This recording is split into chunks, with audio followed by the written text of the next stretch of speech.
Copyright Act of 1976. Allowance is made for fair use for purposes such as criticism, comment, news reporting, teaching, scholarship, and research. Fair use is a use permitted by copyright statutes that might otherwise be infringing. Nonprofit, educational, or personal use tips the balance in favor of fair use. Oh. Who they suspect is a member of the Venezuelan gang Tren de Aragua, or as Trump pronounces it, Trendy Arguay. Right. The Copyright Act of 1976. Allowance is made for fair use for purposes such as criticism, comment, news reporting, teaching, scholarship, and research. Fair use is a use permitted by copyright statutes that might otherwise be infringing. Nonprofit, educational, or personal use tips the balance in favor of fair use. check it. We're going live. 5. We're going live at 5-ish. 6 o'clock. We're going live at 6 o'clock. It's 5. Ooh, that's it. Oh shit. Oh shit. What up? Spotify telling my business. I don't know if I signed up for that. Letting them know exactly what I'm listening to all the time. It is what it is. Nothing private around here, folks. Welcome to Live at 5. Bailout, catch, release, repeat. Shouts to David Hasselhoff. Shoutouts to Linda Blair. I believe that was Superman's wife. One time for your mind.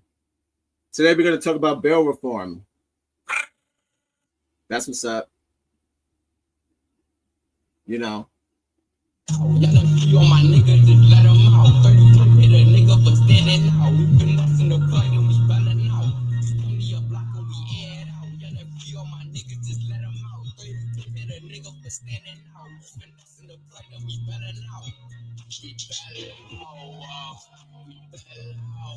right. That's the jingle for today. That's Bailout by YNB. Let's get the man's name straight. I hope everybody's enjoying your fucking Thursday, brother. Watched what was it? Is that wrestling last night? No, podcast last night. Well, I did watch Vesapalooza. Although it got a C rating on I'm sure you've seen it on ESPN, which is absurd because if you are a wrestling fan, you will know there are no subpar. I spelled his name backwards. How the hell did I do that? There are no subpar wrestling shows. They're all fantastic, as this one was as well. I'm putting the brother's name in the chat. Shout outs to Neymar, YNB Naymir. Oh, maybe it's Nightmare. Oh, look at that, you cheeky fuck. There it is. YNB Naymir, you cheeky fuck. The song's called Bail Out. The theme of this today's episode. So check that song out. That goes in the chat. What else goes in the chat? The fucking, let's get the goddamn cursing going on. You know what I mean? This is not me. Start cursing like our parents aren't home.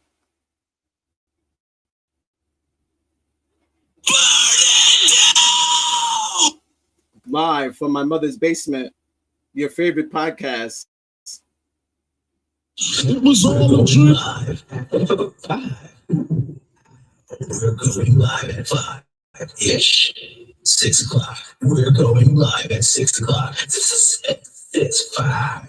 Ooh, that's it. Start locking up on me now. So you gotta get the kinks out. You gotta get the kinks out. I wish a nigga like, subscribe and share. Good luck getting these kinks out. Shouts to David Hasselhoff. I got a zinger for you. Of course, I got a zinger for you. I don't know when I'm taking a break, but I probably will. I probably will take a break. But when I do, when we start the show, you got a zinger. And that's from me to you for free. That's on the house. So round of applause for that. How we looking? I got on my prison blues today. I don't own any orange shirts, so that wasn't going to work. This is as close as a prison as I can get. Thank God. I don't have any prison clothes. Never been to a holding cell. Been to, per se, como se dice, jail. It was all a dream. But I've never been to prison. Thank God. So that's just the life, you know? Sometimes. I was like standing on the corner drinking 40s, you know, smoking weed. And so God like pursued me though. All praise to Allah. Sometimes you got to change your ways, you know? In the words of Michael Jackson, you got to change your ways. We're gonna be singing, not singing about bail reform, hopefully. Today's word, recidivism. Recidivism. I had to look it up to say it correctly. Recidivism. Hold on. We have to look at the words again. Recidivism. I'm gonna play it again, but before I start the actual show, I'm gonna get into affirmations, of course. I feel like we have time. Even though I feel like I'm the same time as I was yesterday. But hey, who knows? Welcome. All right, yeah, today's word is recidivism. What's that? What's that word? It's the tendency of a convicted criminal to reoffend after serving their sentence. It's the criminal justice system's version of a Eddie Murphy boomerang. Shout out to Eddie Murphy. It's a boomerang concept where you go out, you get thrown out into the street, not ready, and then you come right back like a boomerang. Not helpful. Shout outs to my wife in the chat. There she is. Regular, regular, regular, no. The African American belief is the black family. Really, the whole American thing. I mean, who wasn't raised by a black woman? No, I was. Shout out to my wife in the chat. Always good to see you. Recidivism. Today's word. I got to keep saying that because it's hard to say. Recidivism. Let's make sure I'm saying it right. Did this last time. And then we get into affirmations quick because we got a show to do. So let me just one time for my mind. Let's see, we got commercial. You're gonna be your cunt, your cheeky cunt. Yeah, today we're gonna be talking about bail reform, recidivism, and also what's going on in Canada. Canada is also having a very serious prison problem, a catch and release, if you will, situation. So we'll get into a little bit of that, why it's spreading, yada, yada, yada. But first, we're going to get into affirmations. But I got to hit this lady say recidivism real quick. Hold on. Recidivism. Okay, that works. It's recidivism. We got it. So don't say that. Don't, you know. You know where that came? That came from me. Don't say that I didn't, help you out. Recidivism is the word of the day. All right. Let's get into affirmations, and then I'm going to guess what I did. What if you save the key code in a notepad just in case it crashes, and all you have to do is re-input the same key instead of reloading Instagram again? You don't give a shit about that. You don't give a shit about that. But that's from me to you. You know where that came? That came from me. That came from me. It was my doing. All right, thank you for joining me. It's time for affirmations, y'all. Let's get this fucking show on the road. I'm pumped. We're going live at 5. We're going live at 5-ish. Pumped. 6 o'clock. We're going live at 6 o'clock. X65. Ooh, that's it. Elijah, hit me. My dear American sister. I'm from Pakistan. That's the God. You hear me?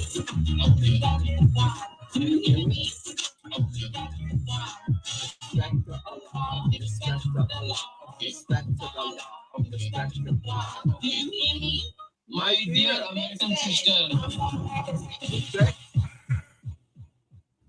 Shout out to Anaja. Love to hear her. Love to see her. All right. This is the part of the show where I stalk my wife's Facebook page. And I see what she's been up to. And then we read some positive quotes before we get into the depressing system that is the prison system.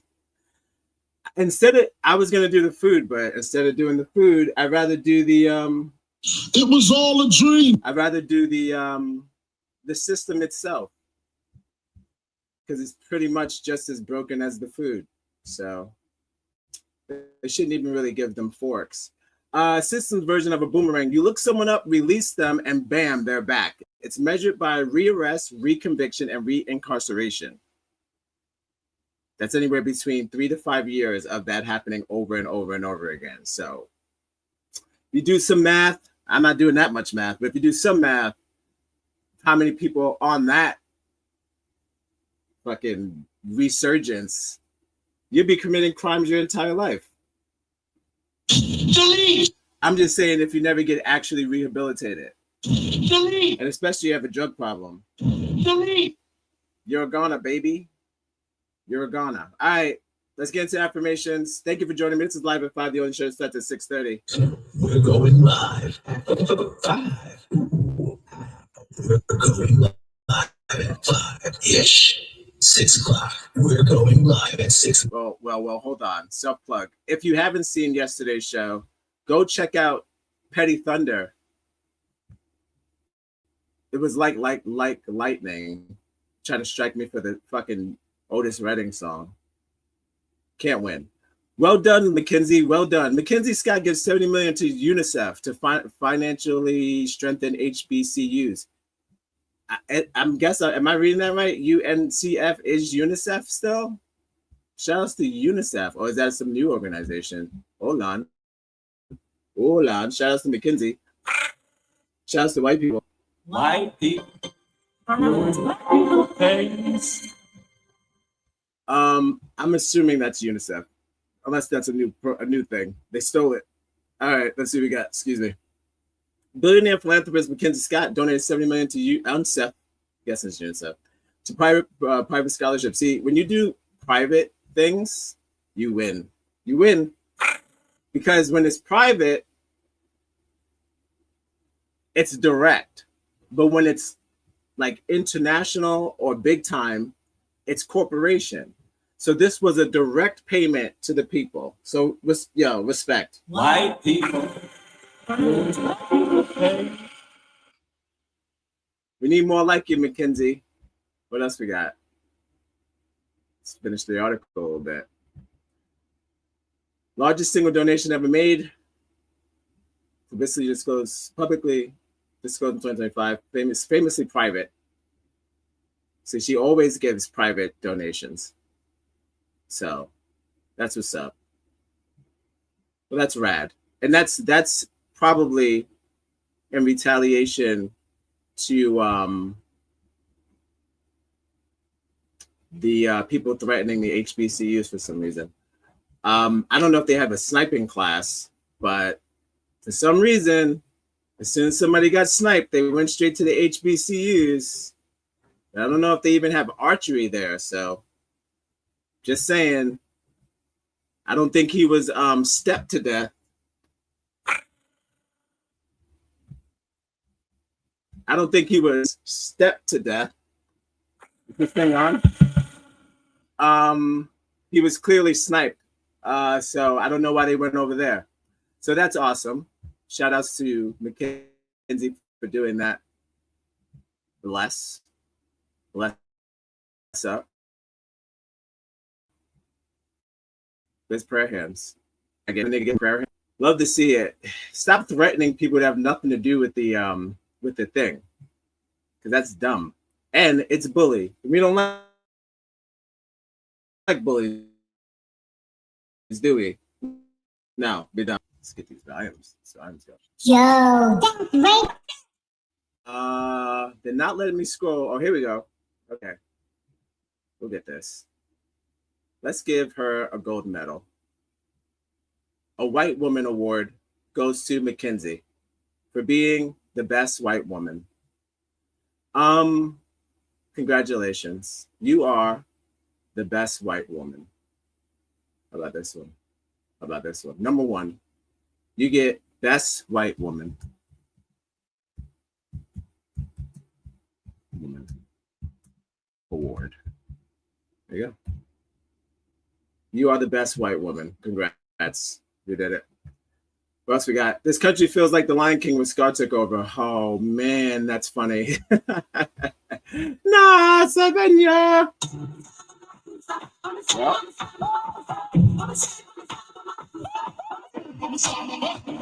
you ain't lied. It's getting a little fucking dark. It's getting a little fucking elephant cemetery around this bitch.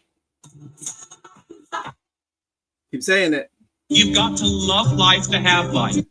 Shouts to Sheldon. It's getting real fucking elephant graveyard around these bitch. I can smell the hyenas. That's funny. Shouts to the Lion King. I don't remember the other one, the sequel to the live action, seen in the theater. It was fine. The origin story of Mufasa, something like that. Good time. I got no beef. I got no beef with the live action Lion Kings. What do you want? No beef. What else we got? Imagine one of the reasons people cling to their hates too stubbornly is their hate so stubbornly is because they sense once hate is gone, they will be forced to deal with pain. Oh, that's deep. We ain't seen nothing yet. That's deep. Thank you for your CP in the chat. That is deep. Regular, regular. It's regular. No. You start the shit, you can't stop the shit, you finish the shit. You end the shit. Okay, that happens. I hope that's all we've seen. I hope that they've simmered down by now. I know it's not true, but baby, I hope we've seen enough per capita. All right. Love a good James Baldwin. I think Parker would agree with this. Sure. What else we got? All right, affirmations. We made it, guys. All right, let's get into it. My dear American sister. All right. External validation is fool's gold for the poverty within. External validation is fool's gold for the poverty within. I feel that. Believe in yourself. Well, reassurance of yourself is fool's gold for the poverty, for the I guess somewhat emptiness, because poverty is emptiness. I mean, when you're poor, the fridge is, como se dice, empty. So believing within is gold for the poorness within. I feel that. I feel that. Did you feel that? Yeah. I feel that. This is a post you can feel. I should write that instead. I think half the time this takes me so long to do this is just me typing. This is a post. That's not useful post. A post. That's not useful post. A post you can feel. All right. Well.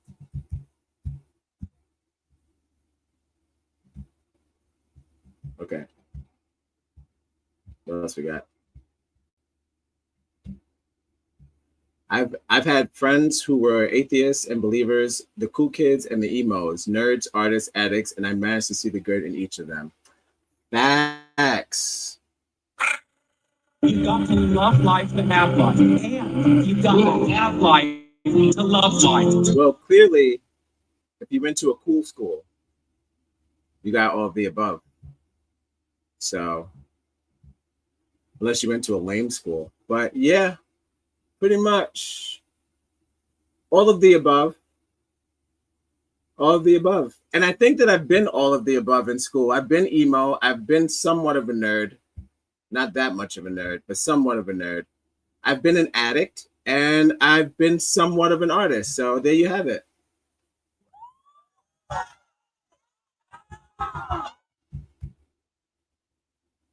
I was like standing on the corner drinking 40s, smoking weed. And so God like pursued me though. There you have it. There you go. Next. Elijah was contemplating life. Job wished he was never born. David was depressed. Moses was anxious. Oh, Job. I said Job. You can tell who doesn't read the Bible. Damn. The Bible?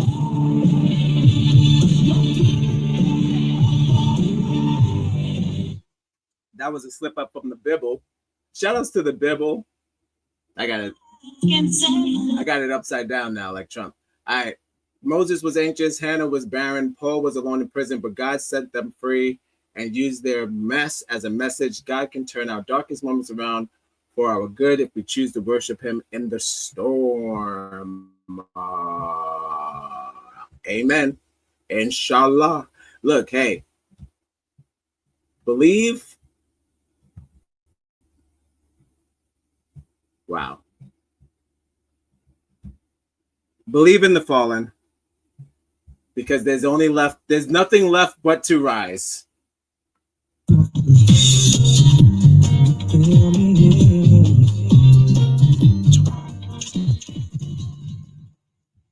I believe in the fallen because that's the laws. Somebody on TikTok was asking where Jack Harlow was. You know what I wrote? Why? Leave that man. Some people want to take a break. Let that man break. Love that. No offense, but if someone is excited about something and you make them feel dumb for it, you're honestly the worst kind of person. Yes. If you make someone you know or love seem like they talk too much, you're a piece of shit, especially if they're excited about something. What are you, French? You got it.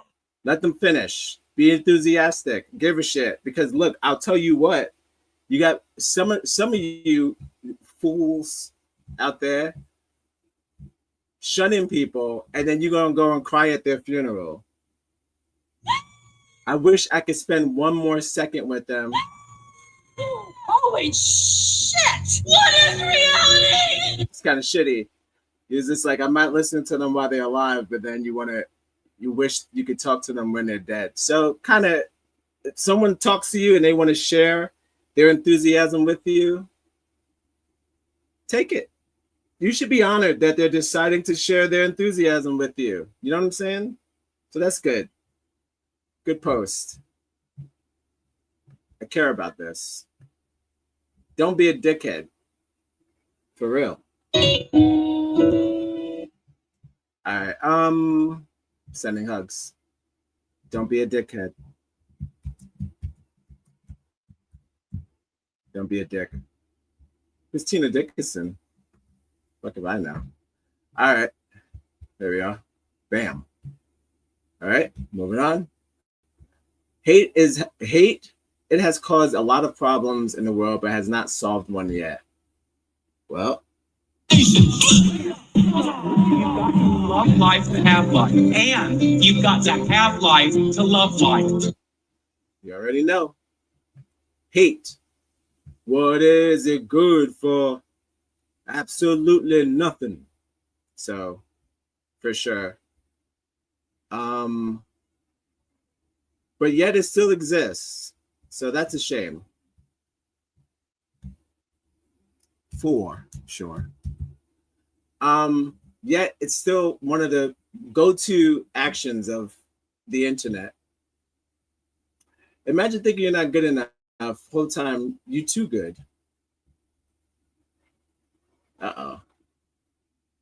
Am I frozen? Okay. I feel like I'm buffering. All right. Sometimes I feel like that. Sometimes I feel like I'm not good enough, and then sometimes I feel like I'm too good. So shouts to feeling too good. Not easy, but it's what is it? It's natural. It's natural to doubt yourself, but it's unnatural not to ever feel like you're too good. So you got to feel like you're too good sometimes. So You feel I like that.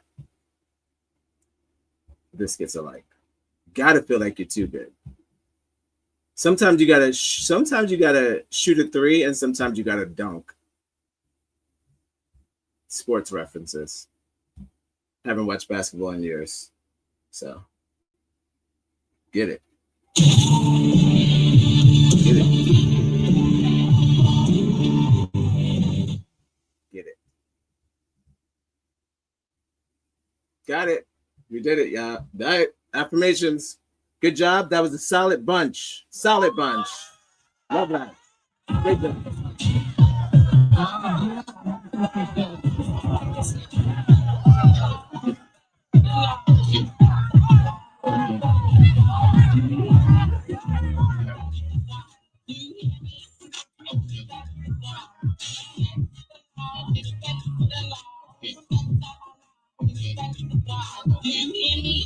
My dear American sister.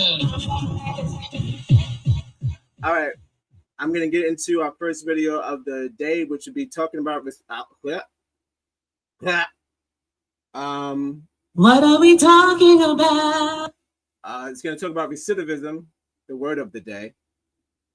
And then we'll start with a definition, and then we'll get into bail reform in America and the problem with it, and some tales, some clips, chips, and dips.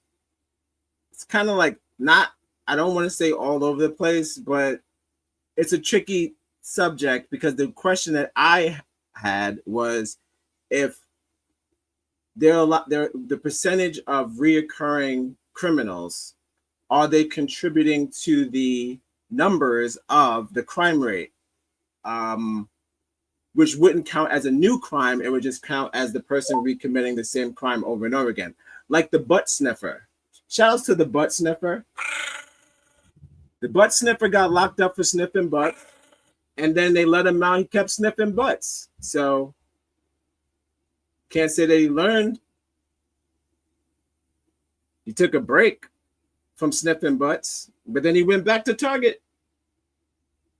It was all a dream. Sniffing butts. All right, so we're getting to the definition of recidivism, and then we'll take it from there. I don't really remember what clips I have, but I'm sure they're all relevant. And if anything I'm missing, we're at on the fly. Thank you for joining me. Live at 5 D on the show that starts at 6:30. We're going live at 5. I got a zinger for you. Please, by all means, share the show with your friends, family. Follow us on Instagram. Wherever you get your podcast. Subscribe and share. We'll be right there. There's the thing called recidivism. Recidivism is the cycle of going back into that what you came out of. Meaning that if you used to do drugs and you went through a rehab program, the likelihood of you experiencing recidivism is still high because Hi, Mrs. Blumberg. You're looking good. Oh, thank you, Mr. Ronnie. Have a good day. Hope the fat bitch croaks.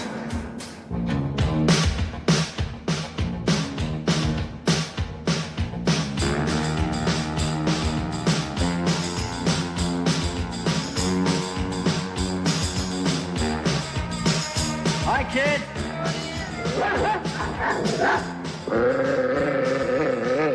Hope the butt bites their asses off.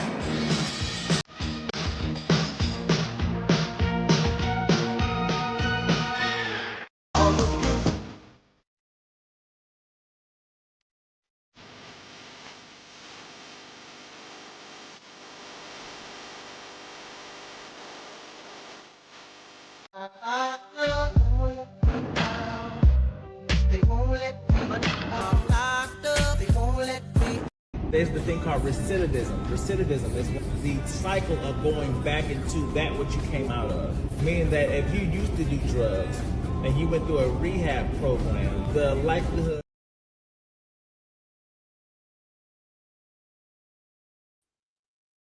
Okay. I guess yeah, let's get into I have a TED Talk. You know I love my TED Talks. A young woman, Valerie Hawes. Hawes. She's going to discuss how do we prevent recidivism, which would be reoccurring incarceration. And also, I have the entire film of Bailout by David Hasselhoff that I'll play at the end of the show. Just the action parts. I'll cut straight to the middle because I'm interested. Yeah, that's it. And let's get into it. Thank you for joining me live at 5. Okay. Oh, yeah, well.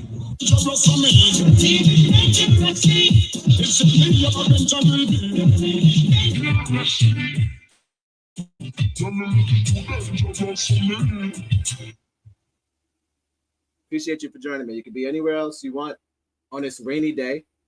I hope you didn't get soaked in a bad way. Oh, you nasty. Nasty bitch. Let's see what we got. Let's do this one more time.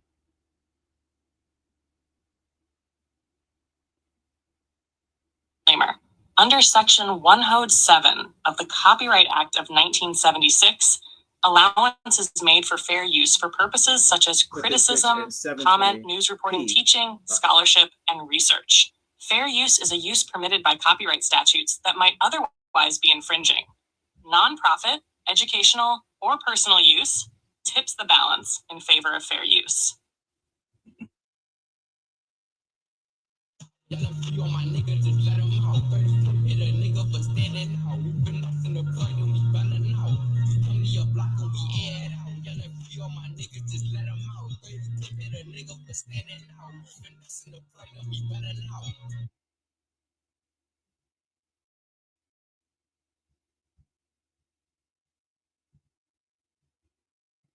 Pause.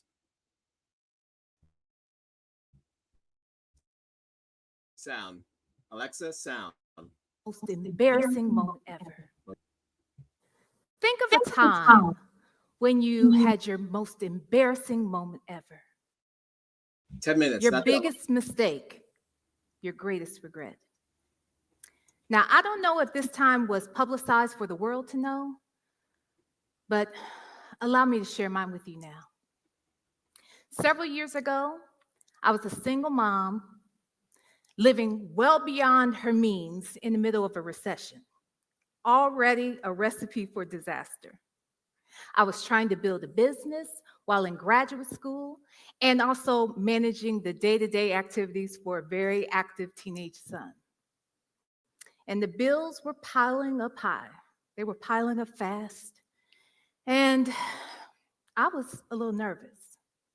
And I knew that I needed to get a job, so I did. Went out and got that full-time job, but I didn't get it fast enough. And it wasn't bringing in enough. And I got really nervous. So I shared my situation with someone who I considered to be my friend. A few days later, this friend calls me back and says, you know, I have an opportunity for you. She said I could share my name on an insurance claim that didn't belong to me. Oh! Immediately, I told her, no way. I wanted no parts of that. Don't do it. But as the days wore on and the eviction notices came in and the car repossession notices showed up, fear and desperation also.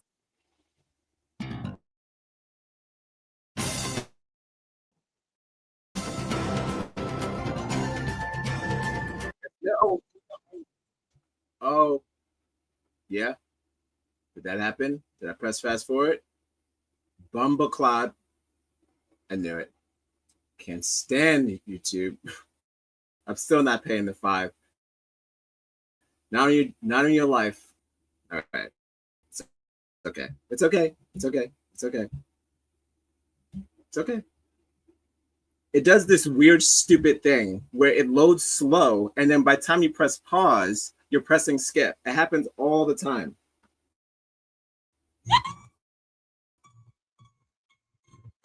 Holy shit! But they make sure those commercials play. All right. I'm gonna have to skip a little bit because it's not gonna pick up right. Oh, this stuff. Regular, it's regular, no. 5. We're going live at 5-ish. 6 o'clock. We're going live at 6 o'clock. 5. Ooh, that's it. I'm pretty sure this is where we left off. My bad. We'll have to take it from the top. I'm just putting the bitch in 720p because I don't want any problems. We need to be crashing every time a commercial comes on. Jeez. Now, I don't know if this time was publicized for the world to know. That's blind. But allow me to share mine with them. Already a island of fast. It wasn't bringing in enough. All right, there we go. And I got really nervous. So I shared my situation with someone who I considered to be my friend. I guess we're at. A few days later, this friend calls me back and says, you know, I have an opportunity for you. Yeah. She said I could share my name on a insurance claim that didn't belong to me. Immediately, I told her, no way. I wanted no parts of that. But as the days wore on and built up, fear and desperation also flooded in. I called her back and I said, add my name. Now, a few years later, that bad decision came back to haunt me. And I was forced to answer for my crime. So I pled guilty to a felony for insurance fraud. Shit. I was sentenced to probation and restitution. Lucky. And every time I have to say that out loud, it literally takes the wind right out of me. Lucky, because like you're being white, those white collar crimes, they don't give a fuck. You see, I learned very quickly that although you may pay your debt back to society, your slate is just not clean. I lost a job that I loved, and it became very difficult to find a job in my field. It even became difficult to find a place to live. Sure. So I joined a program for restored citizens. Now, restored citizens, that's a title given to individuals who have been incarcerated and they've returned back to the community, changing their narrative and either in the process of or have successfully changed their life for the better. Recidivism. Now, we're moving away from that title and we're moving to a title called justice-involved individuals. See, I think that one's a little more inclusive. That means these are individuals who have faced. I want to know how legit those programs are when they have those guys who've been to prison and then they're teaching the kids. I usually see that in LA. Some of them are in New York City, but not that many. But it's just like, oh, I got out of prison. Now I have my own center. Who's funding these centers? And if it's the city, if it's not the city, are these like drug dealers with centers made from drug money? Not to be racist, I'm just saying. Yo. I'm just trying to figure out who's paying for those centers. Yo, that's racist. As soon as you get out of prison, you don't got no money. So I'm just trying to figure out how do they get those schools to teach the kids after they get out of jail. Because I know she's talking about centers for adults. Same shit. The youth rehabilitation centers or the neighborhood rehabilitation centers. I wonder if those are funded by the city or is that like a community grassroots situation? Huh. The criminal justice system at some point for some reason as a defendant. And in this program, we talked about the traumas that lead people to making bad decisions. They also helped with employment. And I heard the stories of other people, stories that sounded a lot like mine, and some that sounded a lot worse. Everyone was doing insurance fraud? And even though I had not been incarcerated, here we all were in the same boat. Today, I want to talk to you about recidivism. She said it.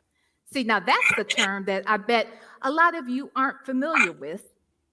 And that's mainly because we just don't talk about it like we should. See, recidivism is the tendency of someone who has committed a crime in the past to reoffend. And recidivism is not just the problem of the person with the criminal background. It's all of our problem. Right. You see, when crime happens in your neighborhood, it diminishes the value of your property. It also impacts how safe you feel in your neighborhoods. Morale. And if we can reduce recidivism rates, we lessen the burden on the incarceration system, taxpayers, the community, and families as a whole.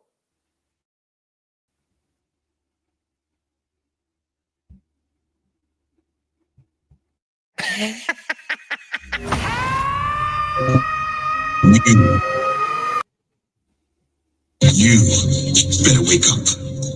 The world you live in is just a sugar-coated topping. There is another world beneath it, the real world. And if you want to survive it, you better learn to pull the trigger.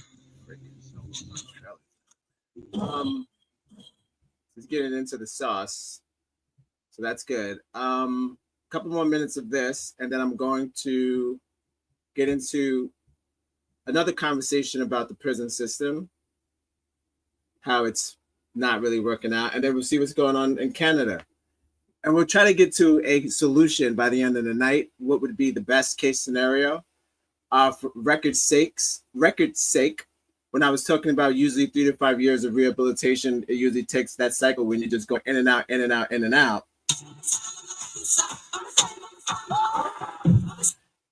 44% of released prisoners are rearrested within 1 year. And then you have 68% of them that are returned within 3 years. And then 77% of them return within 5 years. So that's the 3 to 5 year ratio situation. So they have that's like, whether it be small or big crime, you're most likely 44%. Within 1 year, you're looking to go back. And then they said 77% within 5 years are returning back to prison because of adaptability. You can't get along with people outside, shit like that.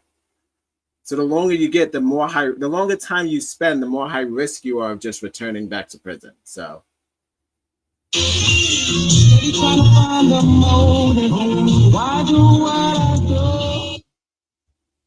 All right, let's get back to it. Thank you for joining me live at 5. Don't show it's at 6:30. We're going live. 5.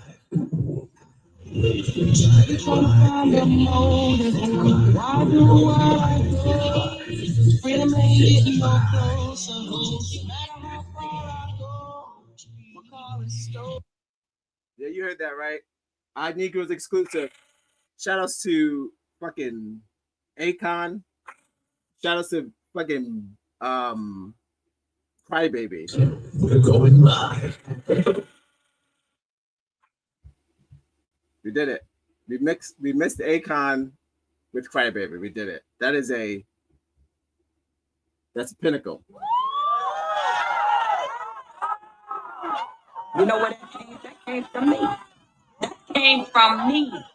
It was my doing. A lot of reasons why people offend or reoffend. We'll talk about that in a second. But I want to tell you about one of my clients that I've had the pleasure of working with recently. And his name is JT.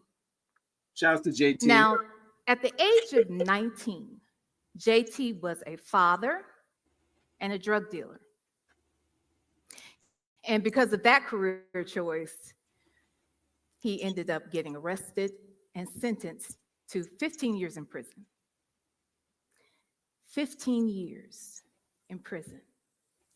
Now, when he was released 15 years later, at the age of 34, JT would be the first one to tell you that he still had this mindset of a 19-year-old in the streets. So he returned back to doing what he had always done. So he was rearrested and sentenced to a second term. Now, this next time, though, that he was in prison, he learned of the death of his daughter. She died of an overdose of heroin. Shit, that sucks. And Dude. JT felt that this was his karma because he once sold heroin. So he decided in that moment that he was going to change his life, and he got involved in every program and got every certification that he could. And once he was released, he continued along in that path and got involved in more programs. He knew he wanted to be an entrepreneur because he knew how to be an entrepreneur, right? But this time he was going to do it the right way. And he got a certification, got a CDL certification. He wanted to become. Shout out to that CDL. He did it. It's always there. But unfortunately, he was not able to get hired by any of the big trucking companies. No one would hire him because of his background. Sure. And that became very discouraging for him.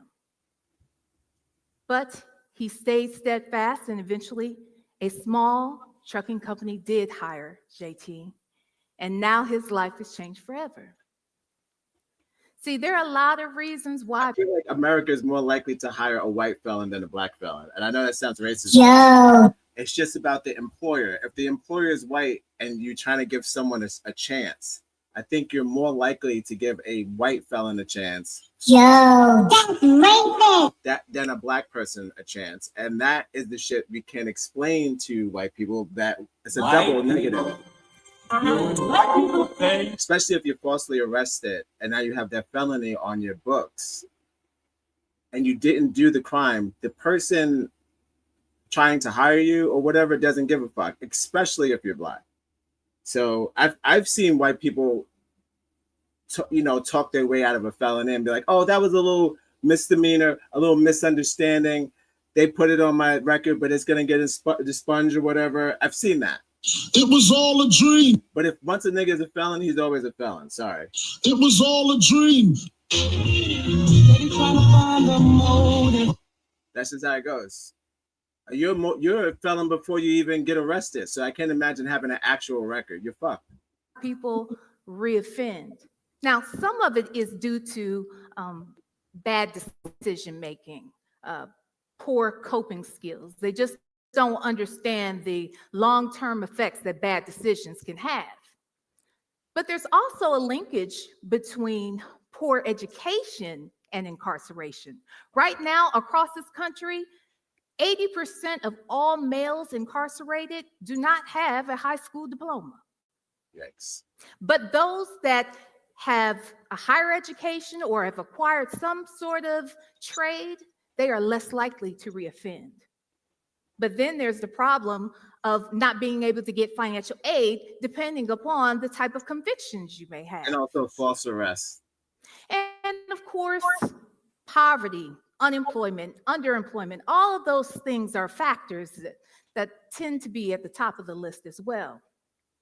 But see, I believe that if someone has truly changed their mindset and they've done the hard work and they've paid their debt back to society, they should get a second chance. Because if they don't, they will feel that they have no other options but to reoffend. Sure. Now, you may be thinking, well, I don't own a business, so how can I help? The truth is, we all can be advocates. Look, if you do own a business, I implore you to hire a justice-involved individual when you can. If you have a job, go to your HR department. Ask them, what is the policy pertaining to hiring someone with a criminal background. And if they tell you that they just can't, challenge them. Ask them why. Look at that. And then share with them the benefits of doing so. Look, if you have a place where you can allow someone to lay their head temporarily while they get on their feet, do that. Look, we all can do something. Or I go back to jail. Now, when we started this conversation, I asked you all, what was your greatest mistake ever? What if you were reduced to that one moment in time? If that were to happen, your skills, your talents, your gifts, your dreams would not be realized. If you were minimalized to that moment only and defined by that bad decision, would that be fair? Forever. Forever, Now, ever? we all deserve a second chance. I do. Our community deserves one as well. Thank you. Mm.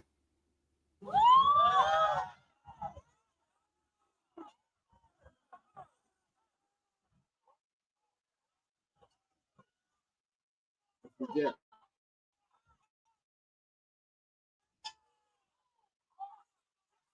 All right. That's what's up. I got a lot of women speakers tonight because I don't really get a lot of women speakers when I do this show because don't ask me that. I don't know why. So that was just a little introduction of what recidivism is. So shout outs to 1 second. I'll be right with you.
I guess something went down.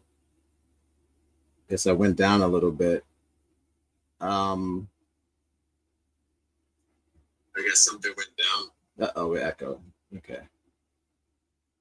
All good. All right. Cool. Okay, so I'm gonna do I can't imagine getting kicked off a fucking YouTube today after doing a whole Kirk thing the other day. That'd be very weird. I'm not even doing nothing offensive today. I'm talking about bail reform. So I don't know what happened, why it says stream unavailable, but it looks like it's back up. So all good. Okay, so I'm gonna get back into the mood of things, and I'm going to hold on. Okay, double checking. Okay. I'm going to. I sure hope the beginning was there, but it looked like it was recording on YouTube as well. But who knows? I'll see. All good. I can't check now though. I saw that screen though. It said unavailable. We'll see. We'll see at the end. Okay. Back to it. All right. So as far as recidivism, we got that. So what are we doing to fight things like that? Pretty much, I told you about those numbers. Like I said, I wanted to know what would crime look like without repeat offenders. So I think it would magically eliminate recidivism. The US crime rate will plummet, and repeat offenders account for, like I would say, majority. I feel they're accountable for majority of rearrests and most arrests. And in some states, they say over 60% of prisoners that are admitted are people who have already been there. They rarely get anyone new. And that's not just like a glitch. It's a systematic loop that like the guards even remember the people, the fucking, you even got people that revisit their own family relatives in prison and they hang out and shit. So it's kind of like, it's proven that it doesn't work. It's proven that it doesn't work. But then they lock them up longer as if that's going to help. But again, they make more friends and they come back over and over and over and over again. You could watch any documentary, a lot of these guys, and within that same documentary end up going right back to the prison. I just don't know why they don't see it. And the reason why the statistics are statistically higher, it's like a artificial inflation. Thank you for your CP in the chat. Absolutely. Absolutely. It's a reimagined number. It's the same number, just in a loop. And they're not really considering that if they just kept the people that were arrested initially in prison, you'll have fewer victims. That's one. A lower incarceration cost because you'll have the same person, not just keep rearresting a person. Mind you, that every prisoner costs $31,000 a year to hold a prisoner there, which I don't know how that works, but it's $31,000 per inmate. That none of that goes to the food, not a drop. They're making bean burgers. You got it. So again, if you kept them in there, maybe you won't have to keep rearresting them. It's just a stupid cycle. But let's get into first, before we get into bail reform, let's do a little bit on recidivism. And I want to get into the root cause of crime. So I'm trying to do an origin first, and then we'll get into the reform, if that makes sense. We're going live at 5. We're going live at 5. Yes. 6 o'clock. We're going live at 6 o'clock. 6 o'clock.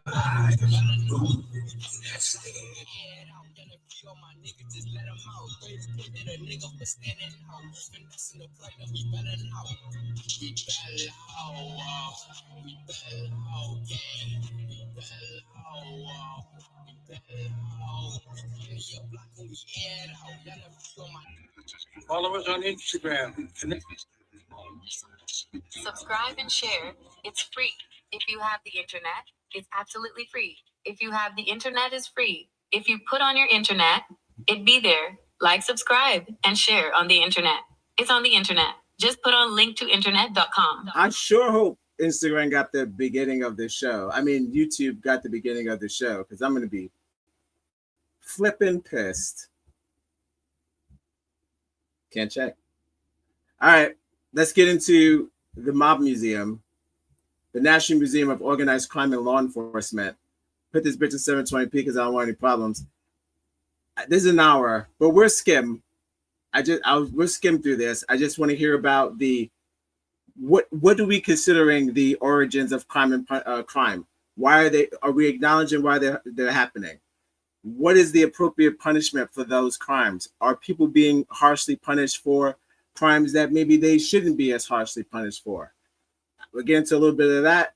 Then we'll jump into bail reform. I got a little clip from my main man, John Oliver. Shout outs to the John Oliver Show. Late night tonight, late tonight the night. We're going live. We're going live at 5. We're going live. Hello, everyone. My name is Shakayla Alvarenga. I am the Director of Public Programs here at the Mob Museum. And welcome. Thank you for joining us for this important discussion about prison reform in Nevada and the root causes of crime. This is the second in a series of 3 public forums titled Breaking the Cycle of Incarceration. And during tonight's program, we will explore the root causes of crime and various ways to keep people from going to prison in the first jump place. Straight to that. And it's important to preface this discussion by acknowledging the horrific mass shootings in Laguna Woods, California, in Buffalo, New York, and Uvalde, Texas. When we began working on this program series, this particular issue was not the focus. So tonight's expert panel may not be able to speak exactly to that subject matter. However, we do hope that you walk away tonight with a better understanding of incarceration in the state of Nevada, and we will hold space for an audience Q&A at the very end of this program. We could use whatever they're going to do in Nevada for future ideas still in America. So whatever reform or whatever system they're trying to build here for Nevada, maybe we could get that to New York and other places. So this could be a blueprint maybe. So let's begin by introducing our panelists for this evening's event. We kindly ask that you hold your applause until the very end. I just want to see how old the video is. 1 second.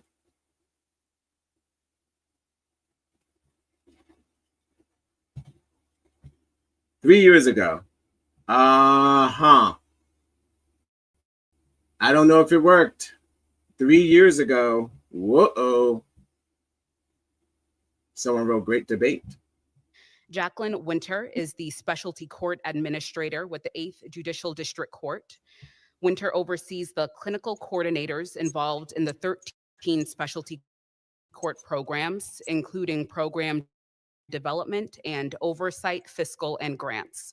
Winter is a licensed clinical professional counselor with the state of Nevada. She graduated with a bachelor's degree in human services with a minor in addiction prevention from UNLV. She also has a master's in clinical mental health counseling from UNLV.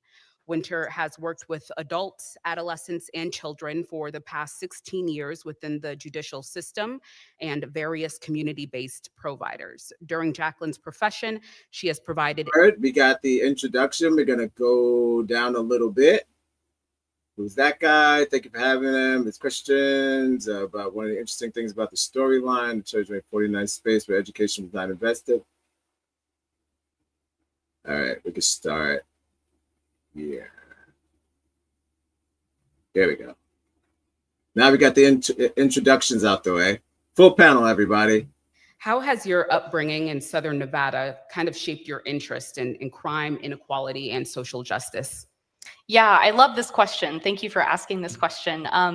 So I grew up in Las Vegas. I was raised in Nevada. I moved to California just for my PhD, but I have a very deep-rooted sense of pride in being from Nevada and being educated in Nevada. But one of the interesting things about that storyline is I did grow up in Nevada's public education system, which notoriously ranks some of the lowest, depending on the metric you're looking at, in the country, right? So currently we're ranked 49th in terms of education and what we are able to do for our students in this state. So with that upbringing, I grew up in a space where education was not invested in, it's still not. And that shaped my outlook on who I grew up around. You know, the fact that I was able to get a higher education and a master's degree, a PhD, it seems like actually an anomaly for people that I grew up with.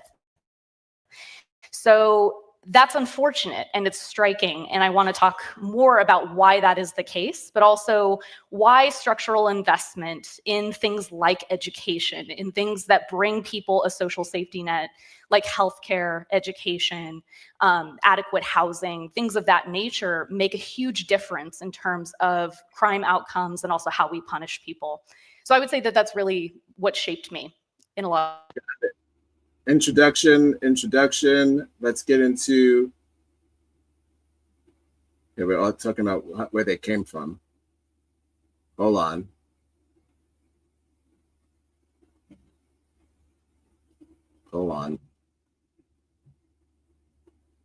Someone was stealing a coat. Hold on. All right, let's get, I'm feeling.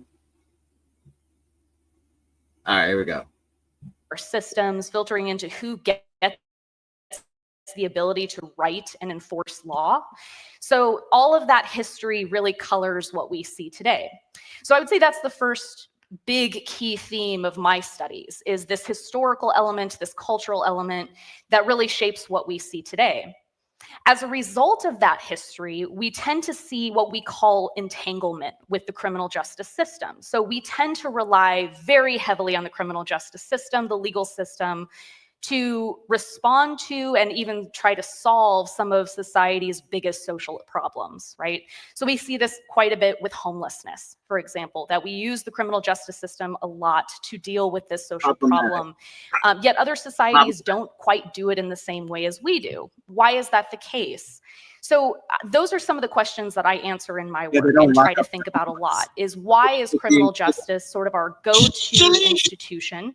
Why do we fund it at such high rates, whether that's policing, courts, prisons, what justice system at exponential rates, at the sacrifice of other social institutions like education, like healthcare, like adequate housing?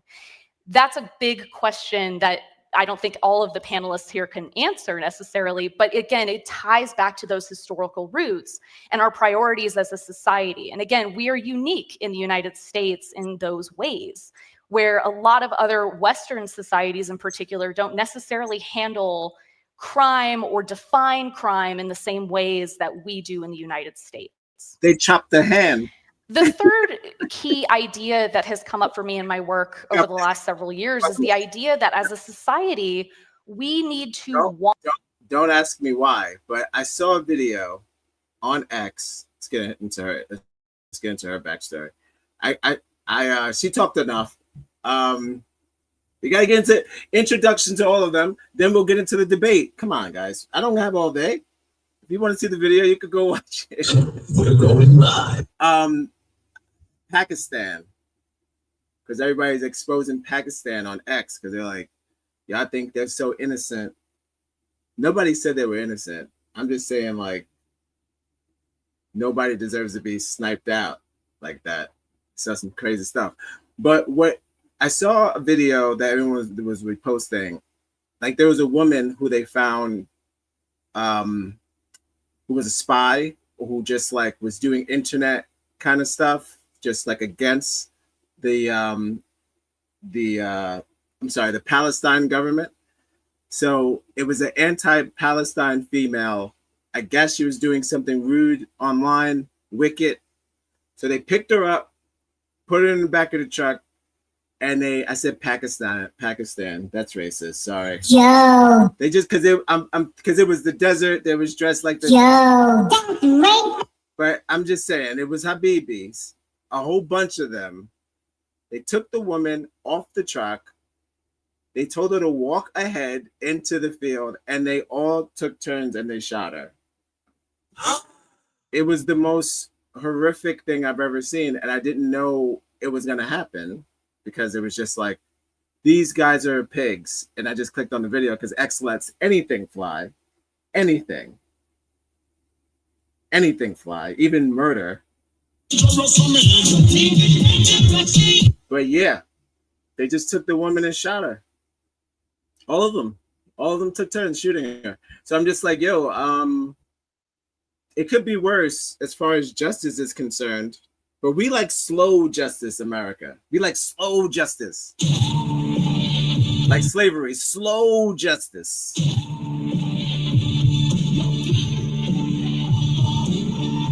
We like our punishment nice and slow. They said, we're going to teach these niggas not to play with us. You going to work forever, nigga. So we like our justice nice and slow. But not over there. They ain't say lock her up. They said shoot her. So rip to that lady. Thank you for joining me. Yeah, I didn't bookmark that. I won't be showing that on the X. Gonna give it to you. That's pretty brutal. All right, let's get into this lady's story, and then we're gonna get into the debate. To motivate you, to keep going. And then how many players? I mean, I remember organizing all the NBA and NFL players. Somebody had to do it. How many have come back to help the community? Oh, and shit. When they have done that, how many of our politicians have robbed those funds or those programs, blind? So we have a problem within the community all around. And then when you have people who do make it and can get out, Neo or whatever his name is, all of them, I haven't seen them come back and get record deals and all that. So there's a discrepancy there. And it seems like it's just like a jar and like little bugs in it, and you put a cap on it, it's just meant to smother you. So when they tried to redline the community away from Symphony Park, which is $1 billion development, and have just the west side area, blocked off, that was 40-something years ago. They knew they've been trying to do that in order to possibly take over that land. But there's something that has to be done in the community first, let alone, but as far as crime, if there's no opportunity, it's going to be a repeat. There's going to be a repeat. And then there's a homelessness. Then if you have a record, you can't get low-income housing. In Philadelphia, I believe they've signed where the men are able to apply for low-income housing, where everywhere else you can't. So therefore, the crime will go up. It was all a dream. And there's a repeat going on there. So the laws need to change on the books as far as that's concerned.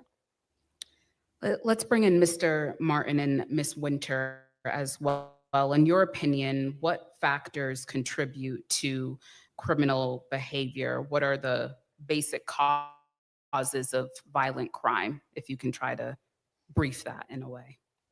Ms. Winter? So I would say from the adult side, we see within specialty courts, a lot of it has underlying issues of substance use and mental health. And so a lot of our participants are cycling through the system seeking or needing services and not able to obtain them. And so we see them cycle back in and out of the justice on our end. I would argue, and thank you for the question. A lot of, I'm not doing Republicans or Democrats. I'm just saying a lot of people who hate people say that rehabilitation for people who do crimes that they deem irredeemable. You know where that came from? They put them on a different level of what kind of rehabilitation they should get. So some people are just like fucking hang them, or people are still yelling, just kill them, let's get rid of them. Not understanding that rehabilitation is not kumbaya, right? It's not like a prayer circles and all that type of shit. It's kind of like, sweating it out, drug rehab, really fucking like washing your sins out of your body, flushing yourself clean so you don't do the same thing over and over again. Sticking someone in the hole in the dark, feeding them bad food is not going to make me feel I should be a better person. I don't know which way that is. It'll make me not want to go back, sure, but it's not going to make me sane. It makes me more crazy. Obviously, it makes you crazy. So every rapper that ever talks about being in the hole talks about how crazy it made them. Holy shit! But I mean, yeah, you end up probably becoming an artist because that kind of crazy gets you famous sometimes. It's because no one's seen it. You're unique. Most people haven't spent 4 years in the dark eating fucking terrible food. Holy Holy shit! What is reality? And I would argue that we systematically beat hope out of young people, especially young Beat people the of hope. color within our systems. And Yeah. Beat the I hope mean, you out of look at some of the stats that come out. My system will never be good for a child. Never. As much as I'd love to look at you and tell you how wonderful your taxpayer dollars are being spent, I'd be lying to you. You know what I mean? Because children that touch probation systems fail. They're fucked. All the research tells us they escalate into adult systems. Guys, all you got to do is watch the kids that get locked up. There's a documentary that talks about the kids being dollars. Brother, it's disgusting. They don't give a fuck about them kids. Don't harm the children. They don't give a fuck about them kids. And they have dollar signs on their heads, and they are just numbers. So they don't give a fuck if they don't give a shit if the adult who can actually out the gate do something for the world. Unlike, you know, I'm not saying kids can't do nothing for the world, but they have the potential to. So you just snatch that potential from them. Meanwhile, the adult that can do something for the world, you deem them a criminal, basically take them out of society, and they become a unusable source. That's no good. That's no good. I think it's done on purpose, and we have this no second chance vibe thing going on, and I think that's total bullshit.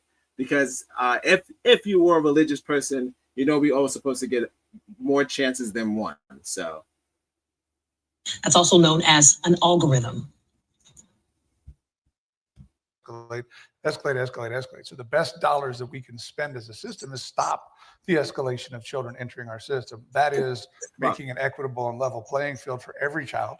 Every child matters. There are no exceptions, zero exceptions. We don't seem to believe that when it comes to children, especially children of color. We have to understand that all of those children deserve all of the chances that every child deserves throughout the valley, whether that be access to medical, health care, access to hope.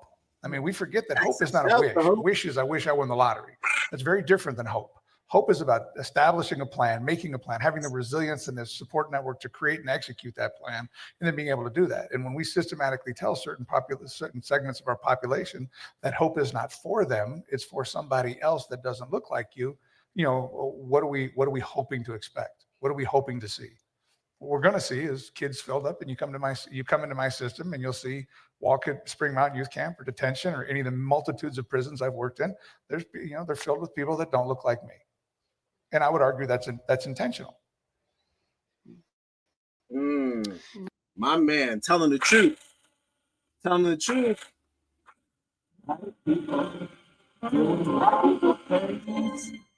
Because ain't nothing worse than a useless white person. I'm telling you. White people don't stand for it. A useless white person, a traitor, just no, they write you off. Or they might even hang you.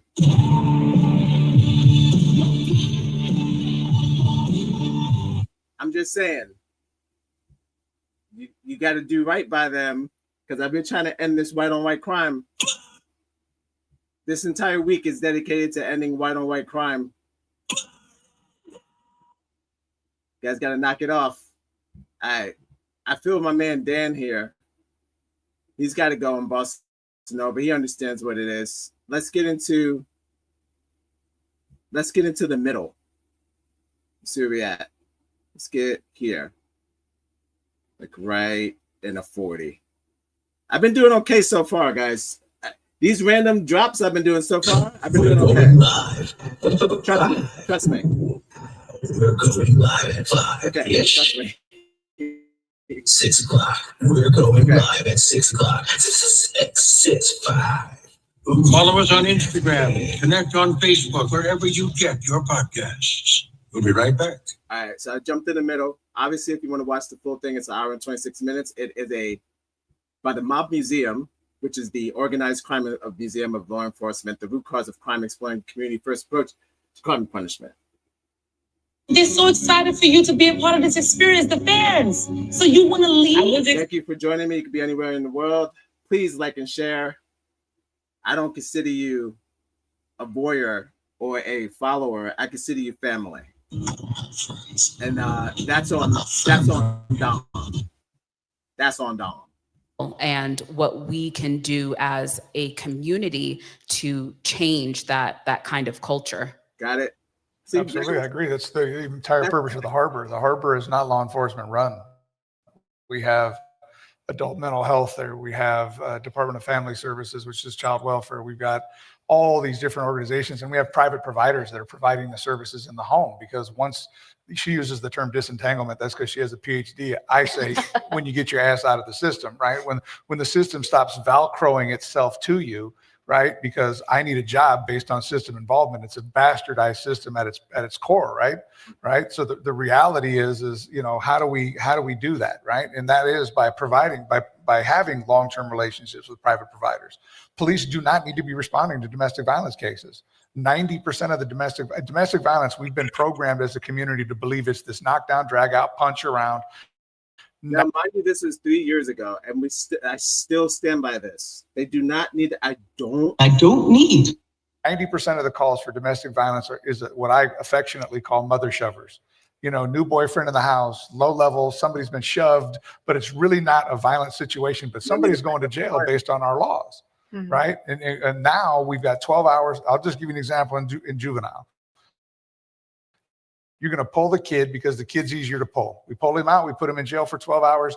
At the house, mom and new boyfriend, mom's talking he's talking 12 kinds of crazy for 12 hours, right? You're going to let him talk to me that way. Boo, boo, boo, boo, boo, right? Kid's not getting any services at my place. 12 hours later, magically they're back. This guy's like fucking, he got it. This is like, he reminds me of somebody from The Bear or something. Cousin. He said they talking yada yada yada this yada yada yada. White people. Cousin.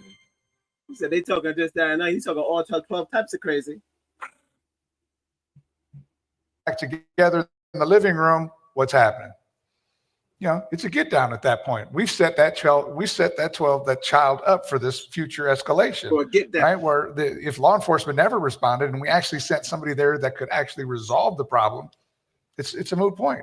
And then we stayed with that family to wrap them in resources that they required. What actually was the root cause of why this domestic violence call was made. Now we're talking about really making change. Right. Ms. Yep. Oh, I just have a question. Your concept of getting the record sealed and expunged, what about when you fill out an application? Were you ever committed for a felony? What are they supposed to put? Right. Well, and there's a whole movement around ban the box. I'm sure you've heard of this idea where this is really big in California, and it's gotten some legs in other states as well. I wish it would get some legs in Nevada. And it's called the ban the box movement, where at that initial stage, you wouldn't be asked that question, where that would entirely be removed from the employment process. Now, in states like Nevada, there's some exceptions to that. So for example, in gaming, there needs to be. I don't know if we've done that. I don't know. I haven't applied for a job recently, so I don't really know how applications look. It was all a dream. But I'm wondering if that question is still there. This was 3 years ago, so funny feeling tells me that they haven't removed the box or whatever. They haven't removed the box. That conversation of if there is a criminal record, what types of crimes, things like that. But overwhelmingly, what we see is that these ideas of people who have committed crime, these are crimes that maybe wouldn't be a threat to that employment situation, right? Or wouldn't pose any kind of risk. And so why introduce the bias that we know exists on that job application up front? Why not remove it altogether? Didn't Assemblyman Tyrone Thompson pass that bill, ban the box? And, maybe. And I believe we automatically expunge records at 21. For juvenile. For juvenile, yes. So juveniles automatically on their 21st birthday, unless it's a sex offense, get expunged. So, and please don't compare us to California. Well, and I can speak from the adult side. Our Lima program is. Let's see what we got. Let's jump a little ahead. Is something that is helping. Any other questions? Are we going to see Q&A from the audience? There's one back here, Jeff. Oh, hold on. Yeah, You got to do this. Tuskegee Airman I've interviewed. He didn't have a belt buckle. He would have been incarcerated because he would have stabbed the guy. So the environment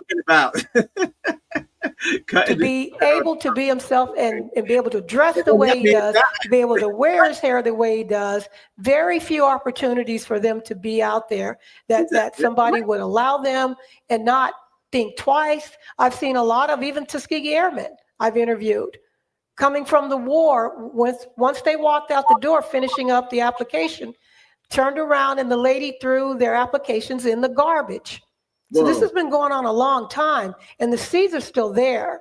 So the opportunities are not there unless they are created.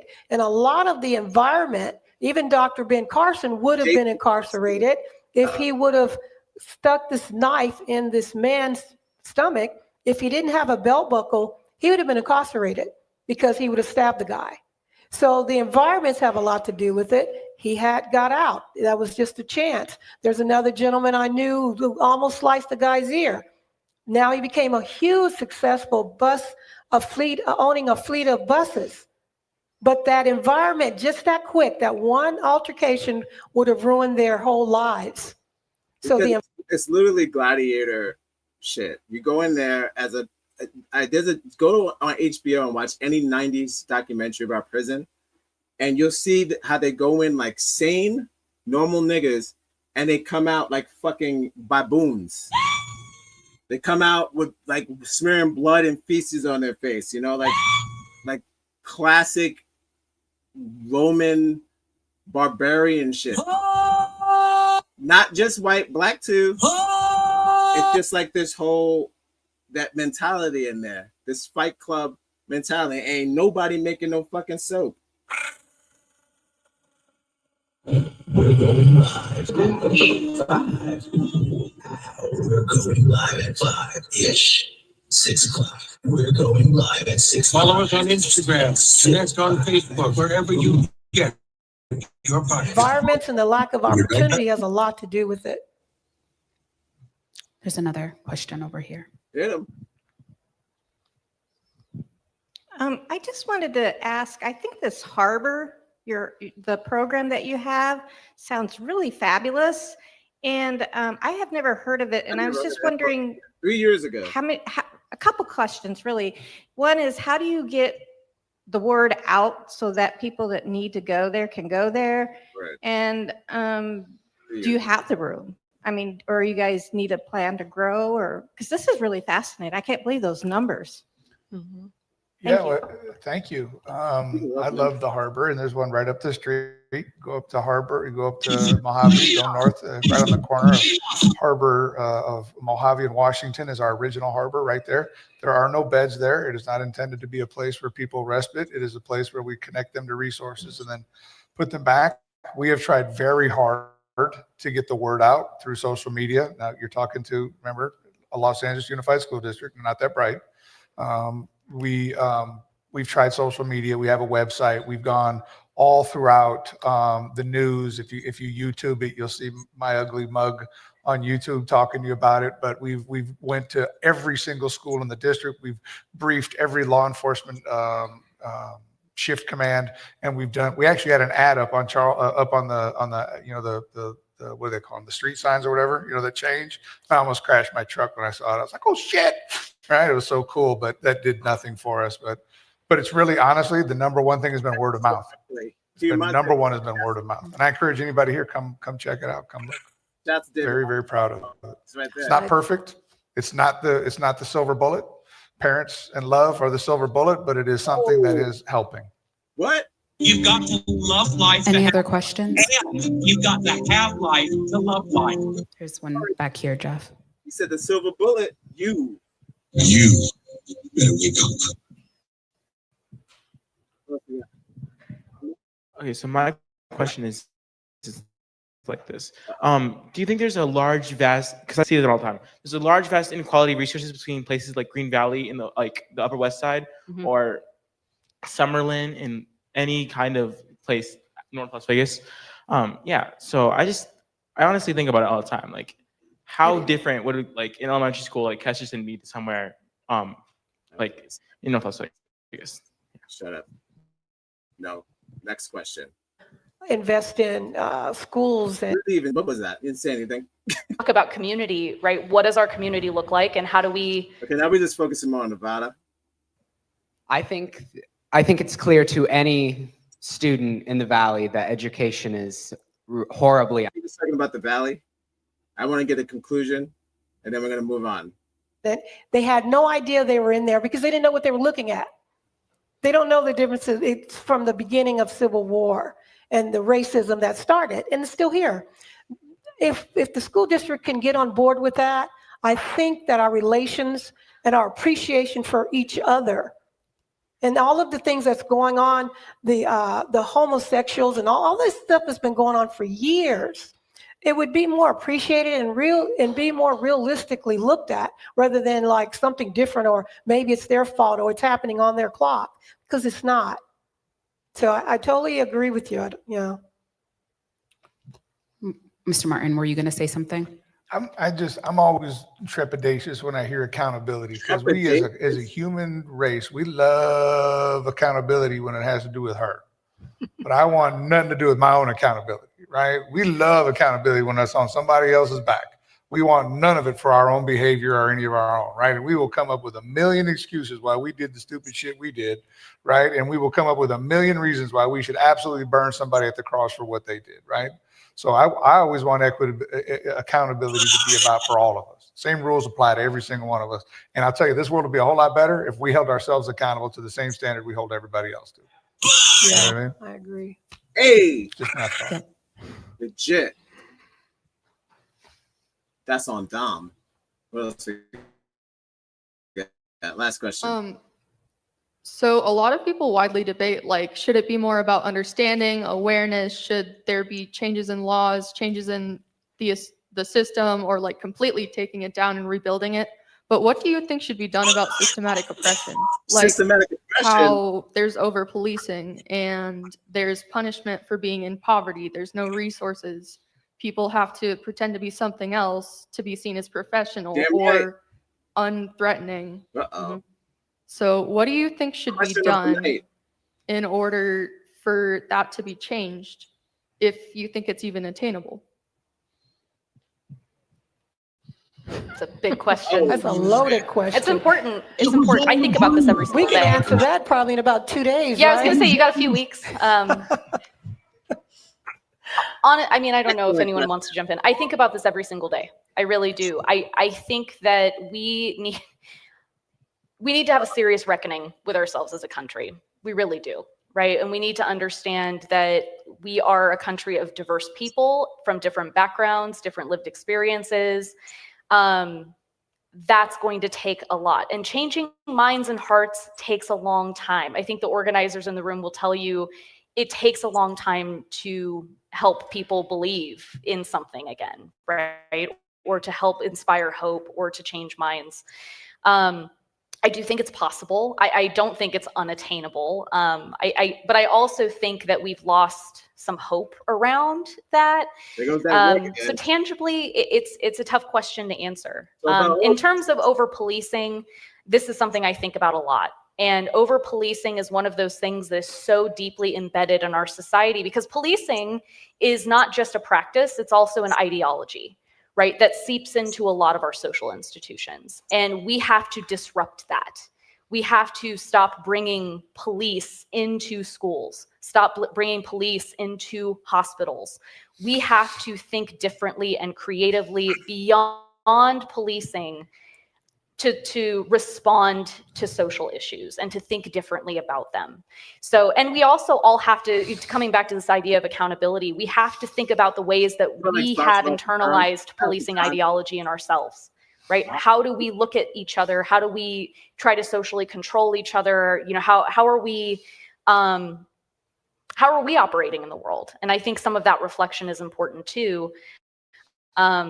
But over-policing as a practice is a huge concern. And it's a lot of the reason why we see certain communities in the criminal justice system, not because they commit more crime, because they don't. It's just a matter of who's policed, who's arrested, who's brought in, who has money to fight the system.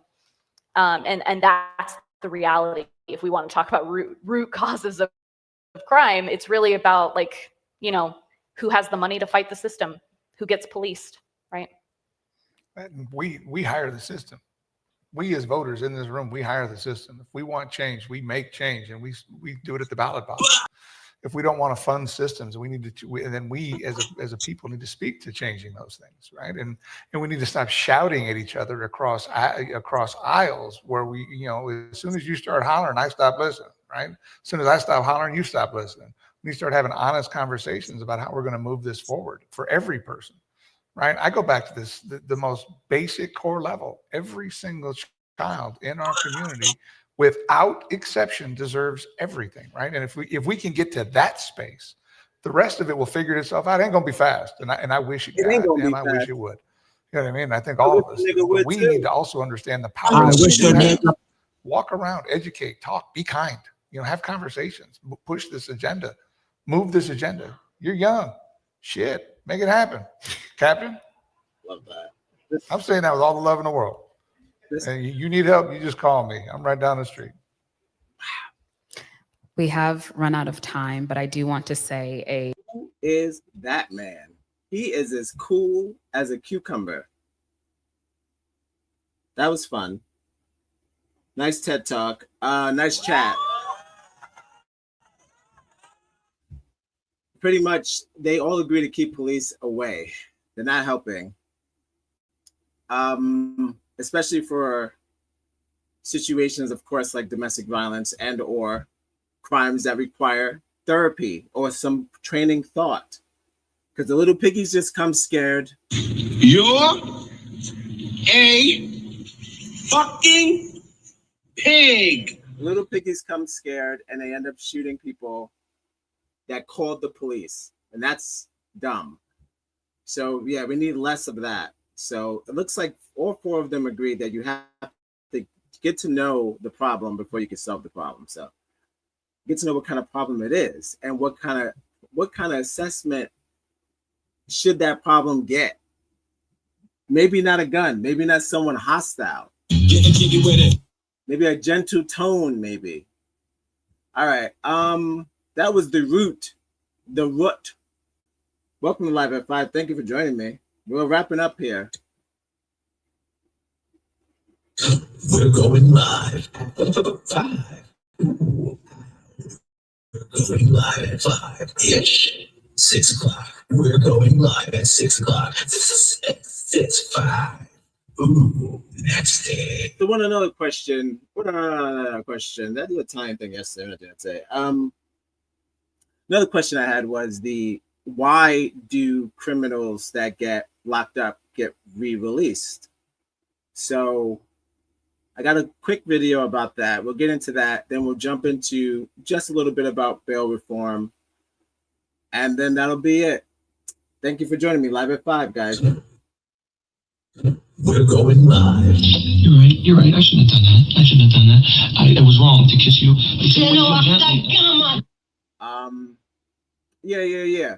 We'll get into why do people do the damn thing, do the damn dance. Then I'll play a little bit of John Oliver's bail reform spiel, which I don't know how I got 26 minutes. That's pretty much the entire episode. I don't need to be doing any of that. I'll just play the beginning of where he talks about it, get the gist of where I'm getting at, and I'll give you my little spiel about bail reform, which I just believe is just a boogeyman concept and not a breakthrough at all. It's pure boogeyman. It's pure arrest the homeless person and lock up the people that are sick. And it has nothing to do with actual rehabilitation. And it all depends on if you have enough money to pay bail. It has nothing to do about anything, just how much money you can pay to get out of jail. So it was all a dream. And the less money you have, the longer you're going to spend in jail, the longer the time you're going to spend in prison. So, all right, let's get into, I got the Spokane sheriff. You may know him. Sheriff in town. He's going to give us a brief rundown of why he thinks criminals do repeat crimes. Now, you heard from a panel of, I want to say, well-spoken and thoughtful people. Put this bitch in 720p because there ain't any problem. Pretty logical. You had Cool Dan up there. It's not going to be as cool as Dan. Promise you that. I hope so, but I doubt it. And we'll get into what they think is the problem. This is Spokane Police Department. Thank you for joining me live at 5. We're going live. 5. We're going live at 5. Yes. 6 o'clock. We're going live at 6 o'clock. Yes.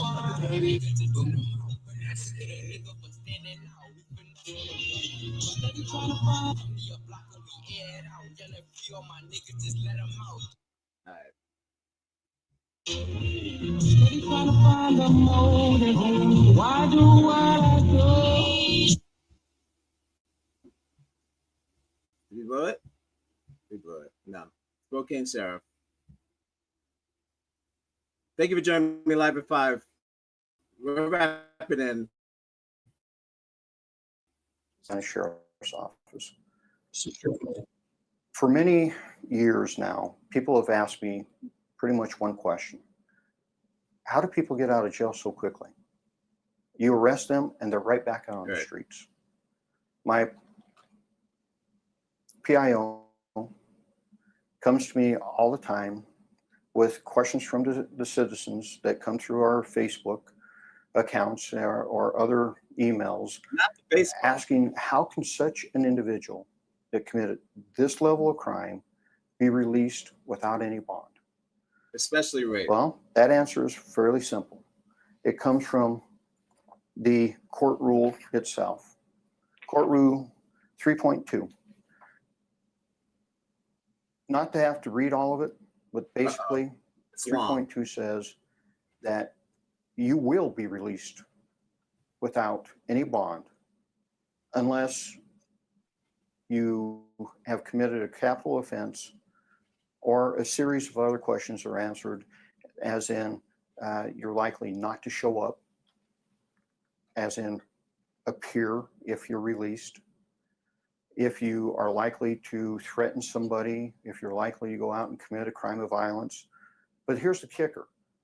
The definition of crime of violence isn't necessarily what you might think it is, because under our pretrial tool that we use to determine who gets released, Dan, speak up. Say where your the threat to kill, domestic violence, isn't considered a violent act. Well, see. Now, let that sink in just a We just minute. spoke about domestic The threat violence. to kill is not a violent act. But I would disagree with that, especially when it comes down to domestic violence, since domestic violence tends to be one of the leading causes of homicide in Spokane County. But according to the rules, the court rules, there's where we're at. So people often will look at law enforcement and say, so pretty much not, I'm assuming not just Spokane County, but most places, it's not the police that let them free. It is the court-ordered decision that determines if they have a bail or not. And most people, they don't even put on bail. They just let them know that if it's not a capital crime, you're probably going to go home soon. I don't know why that is. That sounds crazy to me. Holy shit! They're telling me to pump it up. The crime I didn't do was bad enough. That means I got to do something worse. I don't know about that. but you guys just let them out. No. A little bit of civics here. Court We arrest people. We take them to jail.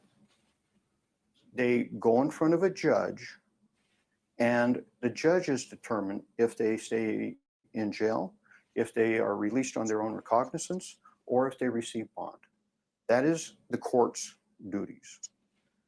I can tell you that the Spokane County Sheriff's Office and the Spokane Police Department do a really good job taking the criminal element off your streets. But that's where it ends. And it is so bad now, the push to keep the jail empty as much as possible, to reduce that population, has created policies that, ladies and gentlemen, are frankly killing citizens out on the street. And I'm not saying that lightly. Here in the next few weeks, we will sit down and I will give you a point as to why I say that. And it's to the point where the courts have actually given the jail the ability to release on recognizance. The jail staff, they don't even have to go in front of the judges at that point. The courts have given. So a lot of that we're talking about when I'm said something to do with bail reform. So they say statistics show that you'll show up more for court if there was proper bail reform, there would be more court appearances. So he's talking about the fear of people not showing up. So you do all this punishment beforehand, but not knowing that they will show up if there was a sense that there will be reform. So they said 33 cities found no statistically significant link between bail reform and increased crime. And they said some jurisdictions saw lower recidivism after the reform. So that means with proper bail reform, you're less likely to return to prison if it's done correctly. And also, if you had to do a follow-up and show up to court, you most likely won't miss your court date. So I don't think, again, they talk about harsher or longer sentences like this guy is probably going to be implying, helps out with that situation at all. Burglary, second degree, commercial, possession of a stolen vehicle, criminal conspiracy, controlled substance delivery, manufacturing, possession, theft second from a building, and this individual was released on his own recognizance. And he has a history of being a violent criminal and is also known to be armed. When we went after this individual to arrest him, they actually used a SWAT team because he was so dangerous. I can go through many, many more. We don't have the time right now because I want to keep these fairly short so you can listen to them, think about them, but every week we're going to talk about these type of issues. And you wonder why. Why is this happening? Well, it's because you have politicians in this area that don't believe that people should go to jail. As a matter of fact, some of them don't even think we should have a jail. And you have an organization that calls itself Smart Justice, which they really do not understand what smart justice even means. Smart justice is an idea that actually came out of Florida that Commissioner Mark Richard, and I, when he was on the Board of County Commissioners, brought back to Spokane. It has nothing to do with the quote unquote smart justice that has formed under this group. Smart justice really is giving an individual the ability to change their life. Now, that usually means before they become a career criminal. It doesn't really work all that well on a career criminal, which many of the people in this that we arrest are career criminals. But you give them a chance, even the career criminal, you give them a chance, you put them on programming, you get a chance to change your life. However, if they violate their programming, they are arrested and they are held to full account for all the crimes prior and the new crime they committed. It's swift and certain justice, swift and certain accountability.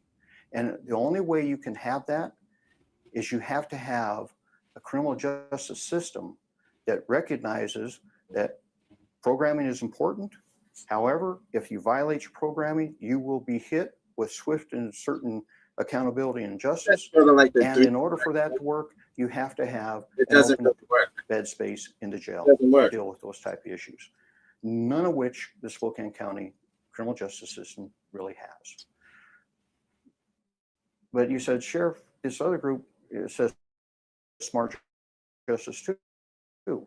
Okay. Well, here's what that others group. First concepts of this is social justice opponents, or proponents, I should say. That's what the theory is based on. And in the next few weeks, we'll cover some of this theory. What exactly does it mean? You've heard the terms restorative justice. The problem is the restorative justice model they're trying to operate is even counter to the restorative justice model created by the person who actually created that concept. And I will outline where their definition of restorative justice fails. Because as a highlight, or a preview, I should say, restorative justice under their concept is solely focused on the offender. The offender must be restored. It's not restorative justice, folks. That's not how it works. There's 3 prongs to restorative justice. What are society, the victim, and the offender. Hmm. And all 3 have to be in that loop. And we'll talk about why the social justice proponents here locally get it wrong, and why they are leading to many repeat offenders, many repeat victims, the victimization of this community, and quite frankly now, the death of some of our community members. Innocent people killed by people released under this system. Yikes. This is Sheriff. Okay, so he says the courts should get more involved. It's mostly the court's problem that the reason why the people are out harming the community and sniffing butts at the target. This always goes like this. They go, it was not me, it's the other person. It's not me, it's the other person. I don't know. So how about this? You stop arresting people that you know are new offenders, and maybe, I don't know, arrest the people that, keep the ones that are old offenders and arrest the ones that, hold up. See.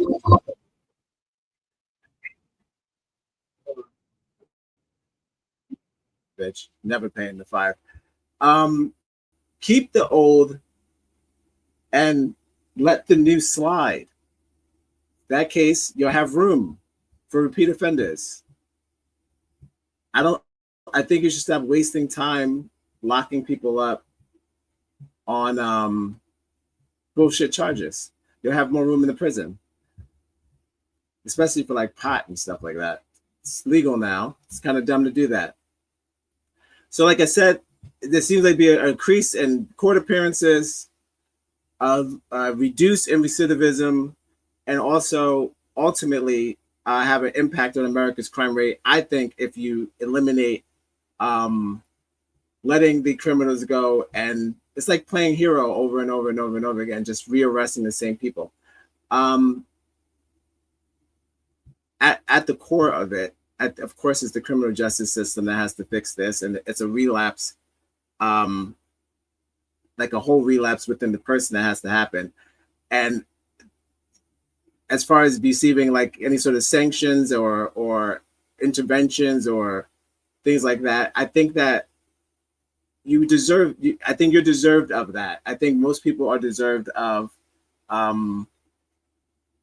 rehabilitation thoroughly, so they could be fixed. I don't think any human's just born broken. Some are, though. Some are. But those are the ones you keep. You keep them, and then you let the other ones get fixed. How do you know which ones are broken? The ones that keep doing it. I don't know. So yeah, I don't know. I feel like it's a glimmer of hope, but again, at the end of the day, it's all about cash bail. So the more money that they need, that they get from just you going to jail and just paying bail, they would have to not need that money anymore for that to end. So I don't ever see that happening. They get so much money from bail. It's ridiculous. That's not counting bail bondsmen. I'm just saying how much the state per capita Did you feel that? Yeah. receive just from people getting arrested. Not even, this is before you're an actual inmate. So, and that goes for the kids too. So that's a shame. But again, it's just paying back the city. It has nothing to do about your rehabilitation or you being fixed or you being a better citizen or giving back to the country or whatever. Once you get involved into the system, you are literally part of the system, and they have no plans of letting you go because they'd rather you be within the cycle than productive, because you earn your own money opposed to just working for them, which is doing nothing, getting no money, 5 cents a day or whatever. So you are better off to them as a criminal than you are as a free man. That's probably true. It was all a dream. All right, let's get into closing up. We're going to get a short video about the history of bail reform in New York City. Thank you for joining me. We're going live. This is Bailout, Catch, Release, Repeat. Steady trying to find a motive. Why do I go? Freedom ain't getting no closer. No matter how far I go, my car is stolen. Stolen registration. Cops patrolling. Now that I'm stopped free and I get locked up, they won't let me out. They won't let me out, locked up. They won't let me out, no. They won't let me out, locked up. They won't let me out. They won't let me out, locked up. They won't let me out, no. They won't let me out. In the town to really back when I'm no weed. For the blocks on fire, I love a fresh speed. Making so much money, Great job. It was all a dream. Great job. Follow us on Instagram. Connect on Facebook. I wish I did Like, we'll be right back. subscribe and share. Welcome to a conversation on bail reform. It's one of the most polarizing topics in Albany. It even has Governor Hochul negotiating a compromise to implement changes to the law. Let's take a look at how all of this started.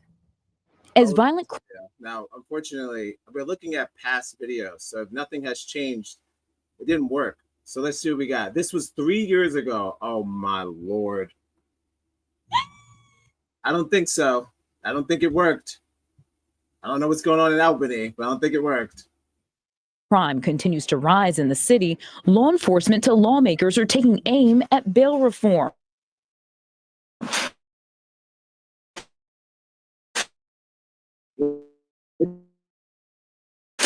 Mayor Adams' lives. Historically, bail was established only as an incentive for defendants to return to court. Marie Jai is an attorney with the Legal Aid Society. Bail is not meant to be punishment. It is not a system of punishment. And under our Constitution, if you are arrested, you are innocent until proven guilty. But bail resulted in the mass incarceration, mainly of people of color. In 2019, while Black New Yorkers made up 24% of the city's general population, there were 50% of people charged in criminal court and 56% sent to jail pre-trial.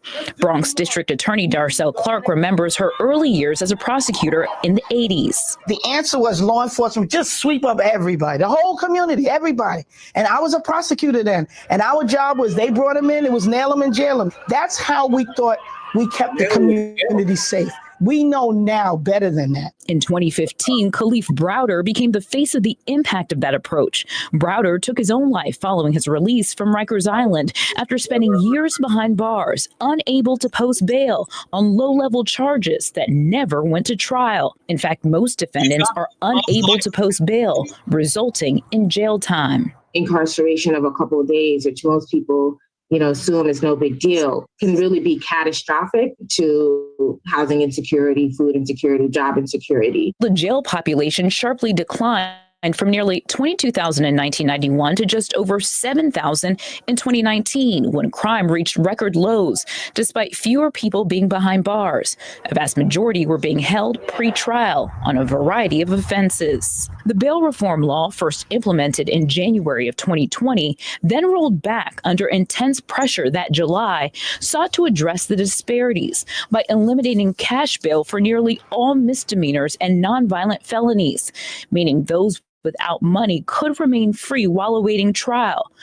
When bail is set, judges also have to consider a defendant's means, not create a financial hardship, and provide easier options to pay. They have a better chance of seeing their case through without having to take a coercive plea, a better opportunity to not face any jail or prison time at all, and a better opportunity to not face a conviction at all.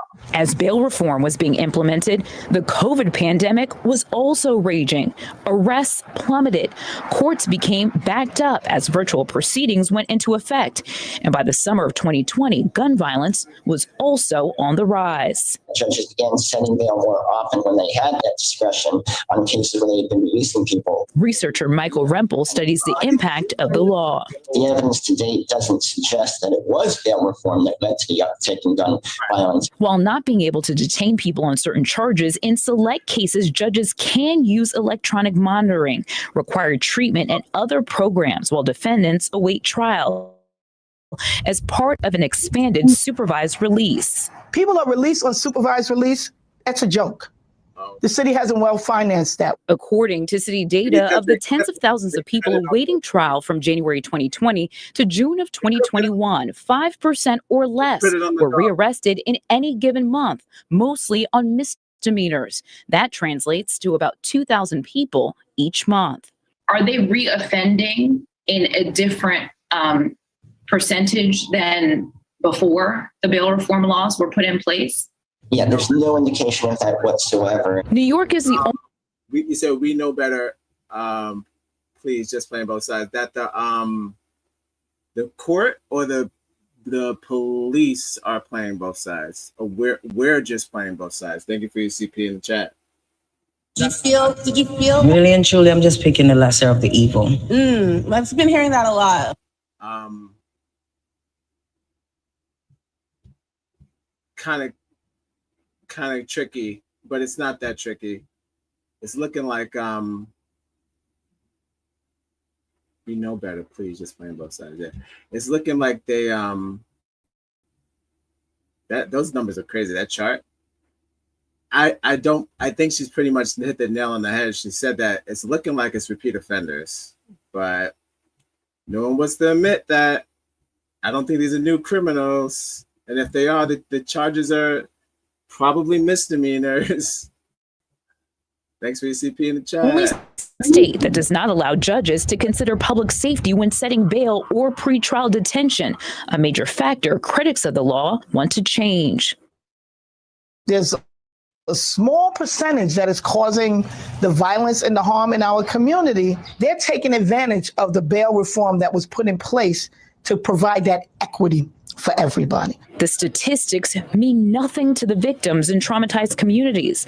The Bronx District Attorney's Office investigated 600 shootings last year alone, but Clark does not blame bail reform laws. I can't prosecute my way out of here, but we can do a lot of prevention to keep people from coming in the first place. We have to look at the root causes of crime. And it's not necessarily a law, it's what's happening in our community.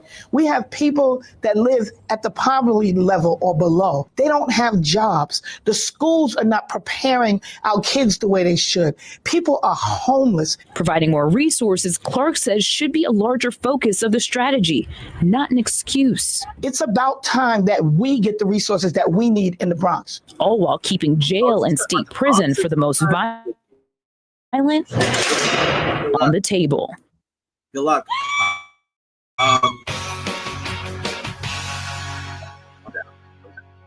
Moving on. My story tonight concerns. All right. If you know the Bronx, that was from 3 years ago. It didn't get better. It did not get better.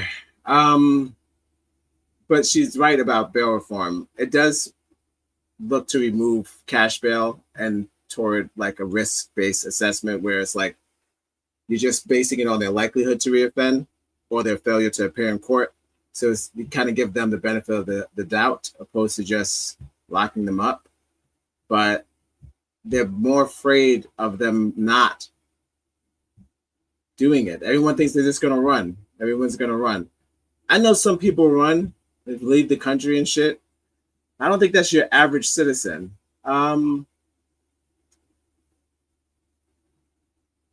They said that most people in New York who go through proper bail reform have lower recidivism rates than their counterparts who have pre-reform. So it's not like a simple thing that says bail reform causes more crime. It's more nuanced. Like the studies show, like there's a large majority of those people that are released pre-trial, like she said, but both before and after reform, but they don't get rearrested. So I think the key is that bail reform allows more people to be released who have been otherwise been detained simply for being unable to afford bail. So you shouldn't be rearrested for not having money, but there should be a system implied or in place that if you can't afford bail, it shouldn't be considered a crime. Because that's pretty much counts as a rearrest if you do not pay your bail, or if you can't afford bail, you will go to jail for that. So there should be a system where we're not locking people up to who don't have money, especially if it's a misdemeanor crime. All right, one short video about bail reform, and then I'm getting the H out of here. I want to see which crimes are affected by bail reform, and then we'll get into a little bit about what John's talking about from New Jersey, and then we'll get the heck out of here. Thank you for joining me. This has been Live at 5, the only show that starts at 6:30.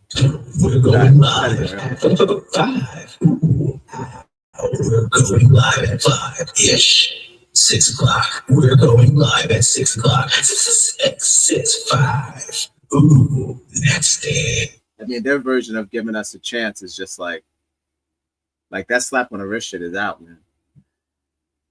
Doesn't exist anymore. You're gonna be in jail, you're gonna see bars. That's kind of how it goes. All right, let's get into what crimes are affected by New York's bail reform. Then we'll get into a little bit of John, and then we'll wrap it up. Thank you for joining me live at 5, the only show that starts at 6:45. We're going live. Follow us on Instagram, connect on Facebook, wherever you get. We'll be right back. Going live at 6 o'clock. 6:05.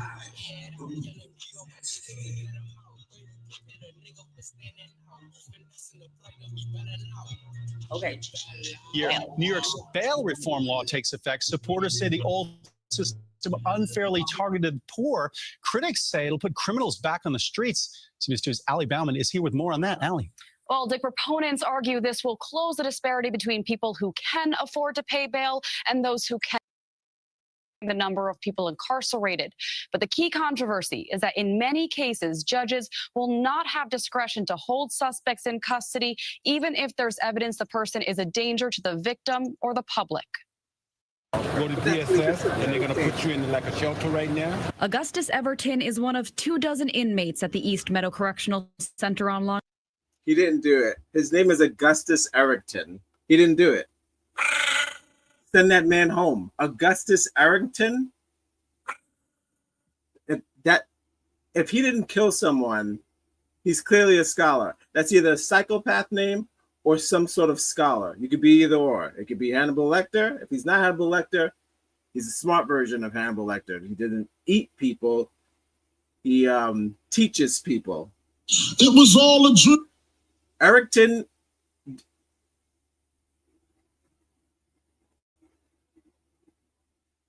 Everything but what? Let that man free. He said, "Oh, right this way, mate."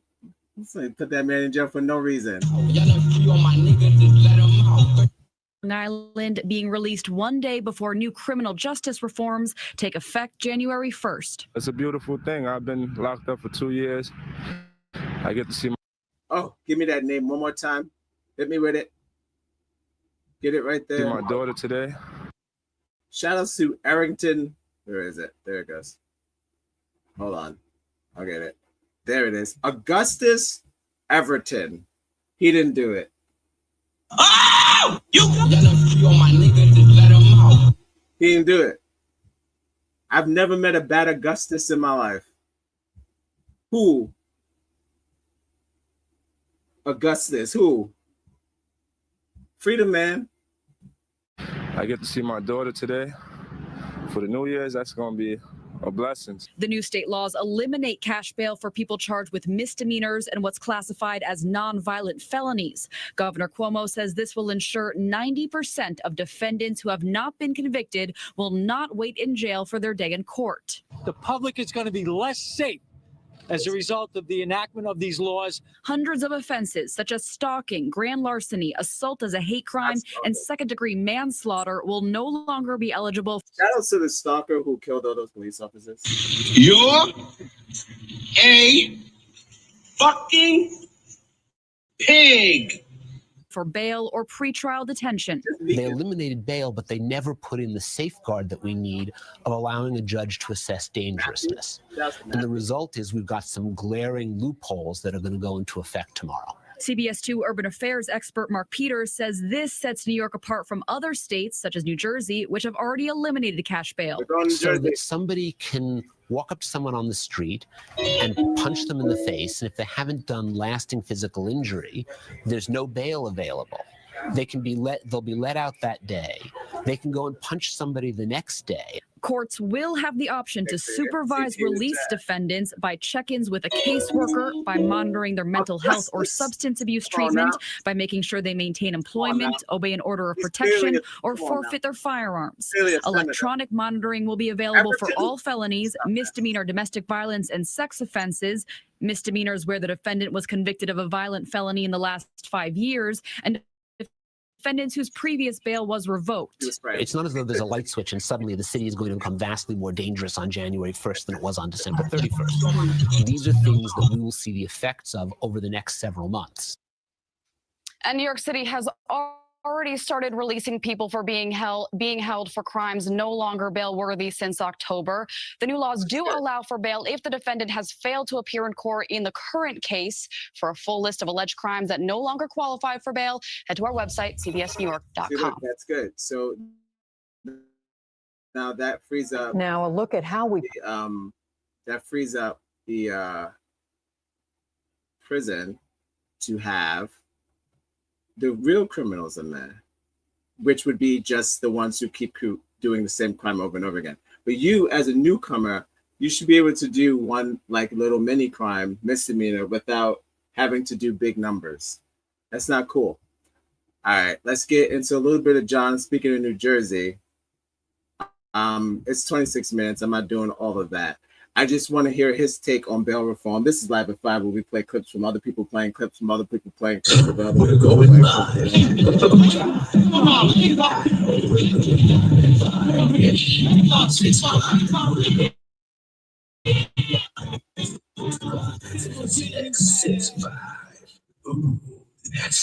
Don't forget to like and subscribe. Share it with someone you love or you hate, especially like bail reform. You didn't ask for this. Oh, you got But you got it anyway. All right, let's see what he's gonna jump into. It. He's all hyped up. Gingers unite. Gingers unite. Where does the ginger come from?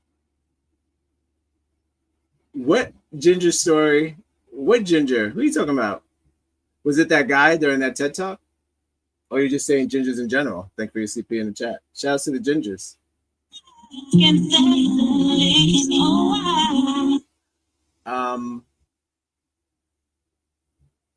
I read somewhere that Nick Cannon said he had babies right after being with Mariah Carey because it was a trauma response.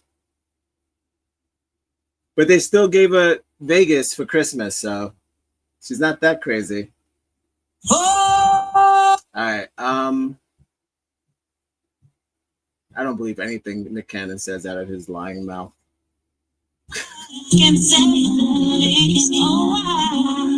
I'm not sure what Ginger you're talking about, but thanks for your CP in the chat. I hope it's that guy. Was there a Ginger in the last video? I missed that. I didn't miss it. I don't know which one it was. I think that guy. He's probably talking about that guy at that TED Talk. All right, let's get into John. Then we're going to do just a little bit about what I say. Something about, I guess, a final word on reform, and then we'll get out of here. Thank you for joining me live at 5. The only show that starts at 6:30. It's been a good run so far. Got to meet Augustus. That was worth it alone.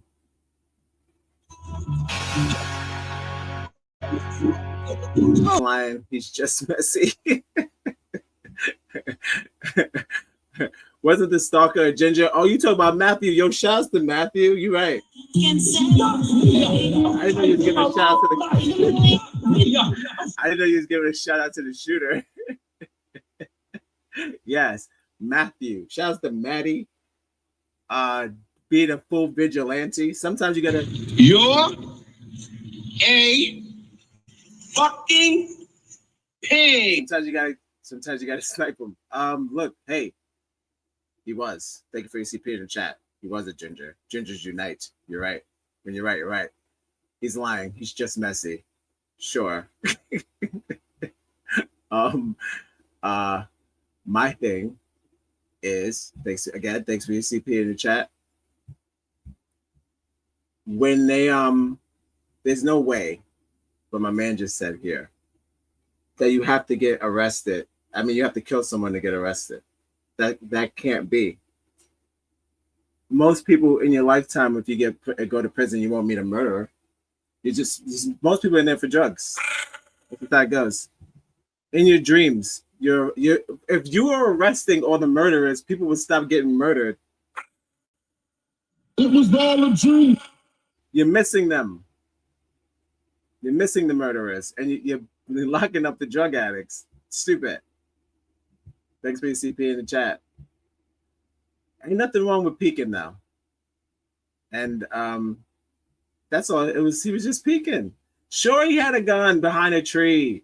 I didn't think he was gonna kill that woman. He was gonna kill whoever he thought that she was sleeping with. White people. Nah, it's okay. It was all a dream. He's passionate. Compassionate. What's wrong with his microphone? Why do people do videos with tissues in their hand? Are you really running like that? You all right? You sick? Look at Tuck's face. Yeah, there. Hold on.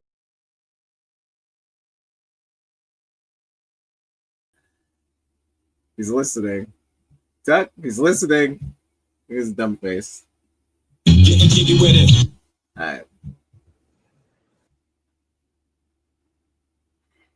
So that first TED Talk said that, well, no, the Spokane County said it's mostly the judges that are preventing or letting the criminals go, and they are in charge of the what happens to the criminal after we arrest them. Everything else is up to them. So this is the kind of games that they play, right?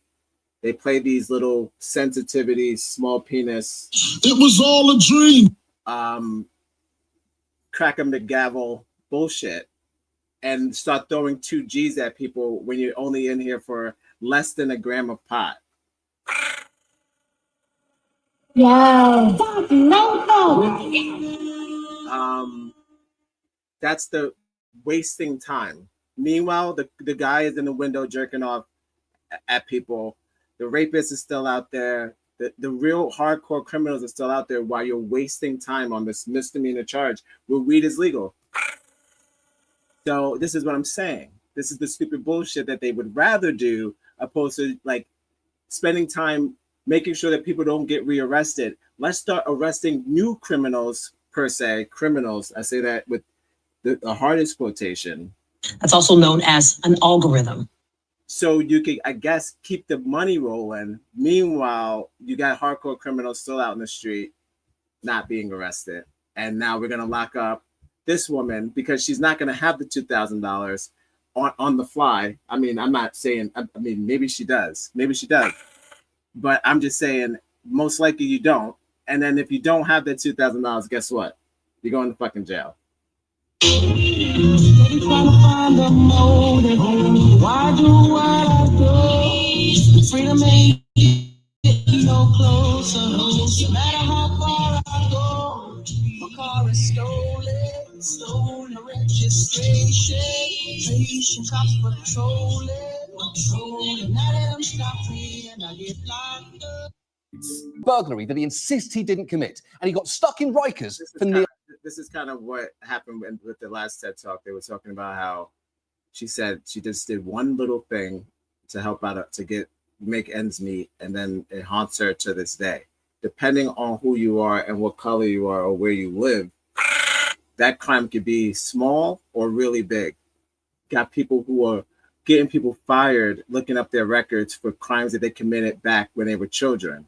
So it's like, your record is really important, and I think that they know that. So to just cause permanent sabotage is a whole different beast, But I'm sure this guy knows something about that. I can see the pain in his eyes. We're going live. Most of the time, you take the plea deal because going to jail sucks, and you don't want to do it. So, because you could get into a fight, you could get hurt, someone. So you say, fuck it, I'll take the plea deal because I don't want to go to prison.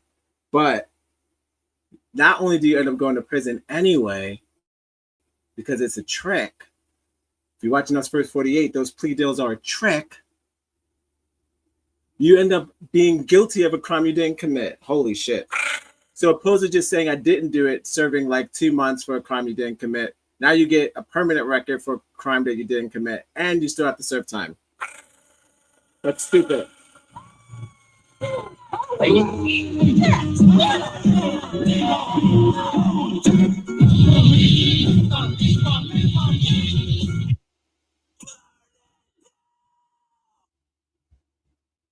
That's kind of like how that kid, rest in peace, he ended up, when he got arrested on a book bag theft or some bullshit that they made up, and he ended up killing himself, where I feel like he didn't kill himself. Maybe those guards got to him, but he was tired of fighting every day. That was the whole thing. He was fighting a lot, and it takes a toll on you. It's just not really an environment that you should be in, especially if you're not a criminally minded person.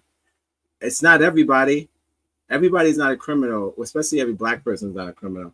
But certain people have that gladiator mindset, and some people don't. And if you put people around people with that gladiator fight mentality, and the other person's not like that, you could get them hurt or killed.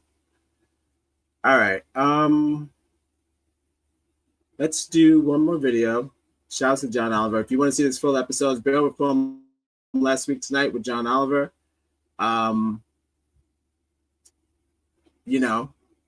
Check this out. Check out the entire video. He's gonna get into some other stuff, but I got to keep it moving. I'm not gonna play all of John's video. You can go check that out on your own. But I'm gonna play one video here, or how we can lower the recidivism rate. And yeah, that's it. That's it for tonight. Thank you for joining me. Live at 5. The only show starts at 6:30. We're going live at 5. 6 o'clock. We're going live at 6 o'clock. 6 That's it.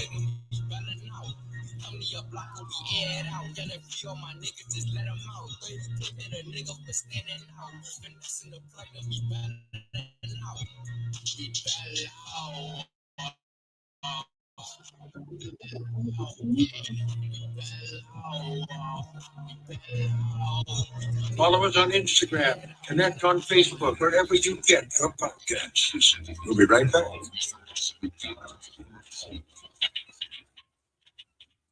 Now, this video is 11 years old.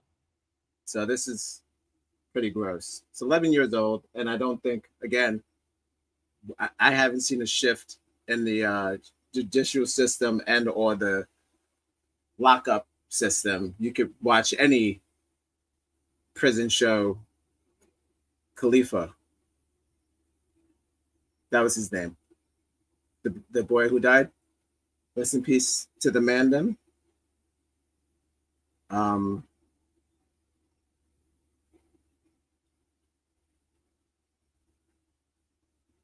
believe that's his name too. Yes. Hold on.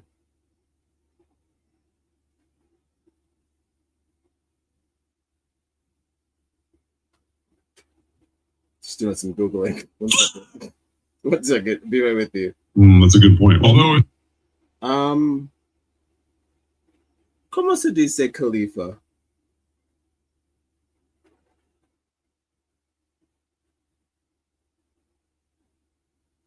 I know it means Muslim. I know it means Muslim leader in Arabic. So, where are we getting at? Thanks for your CP in the chat. Was that who's Khalifa?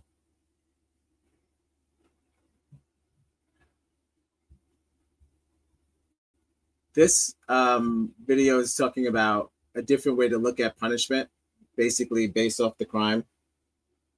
I do feel like we're looking at this the wrong way. Just everyone, I mean, if you could elaborate on Khalifa when you get a chance. Everyone who, with different point of views we've been listening to, everyone's been saying the same thing. It's not the person's responsibility to fix themselves. They could get acknowledgement that they have something wrong, which is that's what rehabilitation is supposed to do. It's supposed to let you acknowledge your problems so you can address them. But like you said, you can't beat hope into people and you can't beat change into people. So, yeah, I think the turning point would be to transform corrections altogether and possibly have people tour the facilities more and make sure they're more humane, and maybe even follow other countries where that they not Palestine.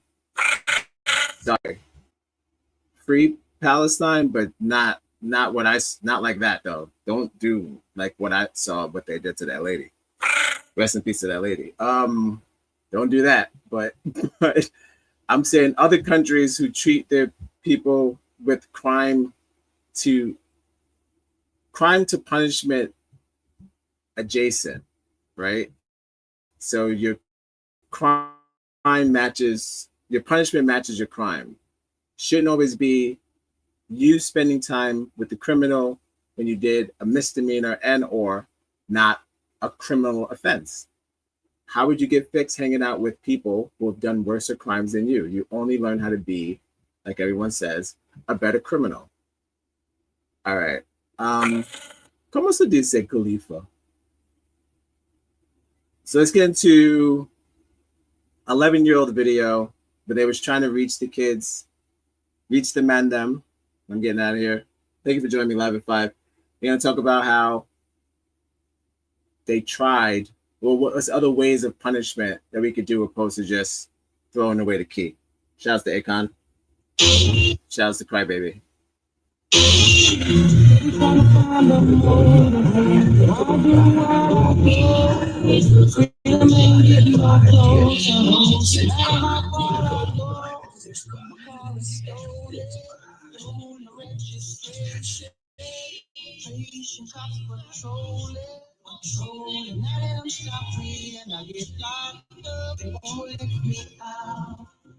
They won't let me out, locked up. They won't let me out, no. They won't let me out, locked up. They won't let me out. They won't let me out, locked up. They won't let me out, no. They won't let me out. In the country of me, like we're gonna be. For the box on fire, I love it.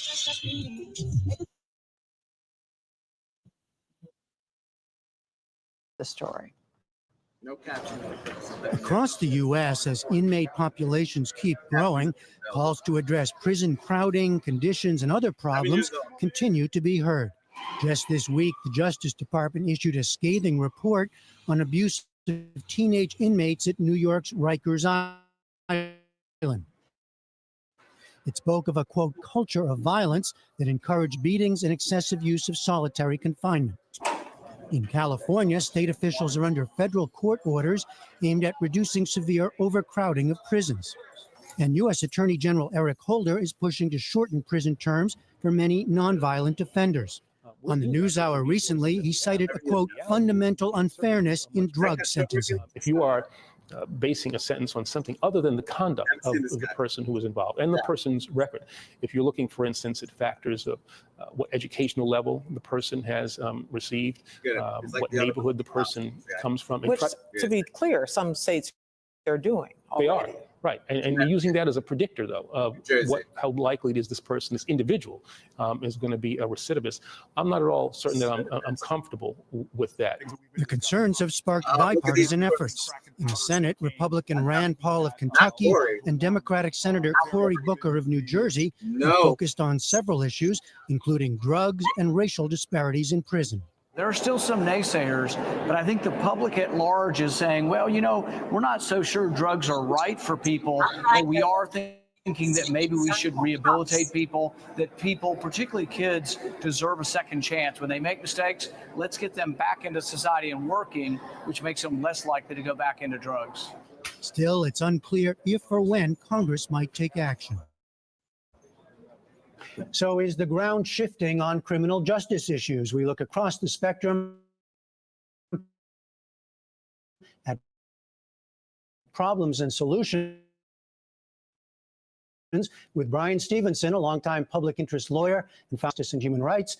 Pat Nolan is the former Republican leader of the California State Assembly. He's now the director of the Center for Criminal Justice Reform at the American Conservative Union Foundation. And Bill McCollum is the former Attorney General of Florida, now a lawyer in private practice. Welcome to all three of you. Brian Stevenson, let me start with you. As someone working with inmates and looking at the criminal justice system, how would you define the problem that most needs addressing? Well, I think it's over-incarceration. We have the highest rate of incarceration in the world. Our prison population has grown from 300,000 in the 1970s to 2.4 million today. And we've been locked into what I call the politics of fear and anger and not made good decisions about criminal justice, sentencing, prisons. And I think getting out of that is the real challenge. Pat Nolan, you're coming from a conservative, libertarian perspective. How do you define the problem? I think we have over-incarcerated. You know, we need prisons. There are people that are very dangerous and need to be separated from the population. But you can overuse a good thing. And I think we have incarcerated a lot of people that we're not afraid of, we're just mad at, and other ways to punish them. We're not afraid of, we're just mad at, meaning the wrong people are in jail? Some of them don't belong. They need sanctions for what they did, but they don't need to be locked up. They don't pose a physical threat to the public. All right, we'll come back to that. Bill McCollum, what doesn't work from your perspective, and what do you want to keep? Well, there are some problems, of course, with overcrowding, and there are definitely some problems with sentences that are too mandatory in a few cases for minor offenses. But I think the biggest problem is the failure to address the recidivism rate. The fact we return a lot of these folks to prison again and again. We don't have good rehabilitation in those prisons. We don't profile them when they first come in as a prisoner in a state prison, be convicted of a felony. And then when they go back out on the street, we don't do anything to follow them or place them in jobs and that they can keep. So I think that we need to address all of these problems. It's not one problem, only overcrowding or sentencing. It's a whole combination of things in our prison system. Well, so try to make this a little bit more concrete. Let me start with you, Brian Stevenson. Give us an example. Well, that's pretty legit as far as their assessment. Even their open assessment is kind of, again, everyone's saying the same thing.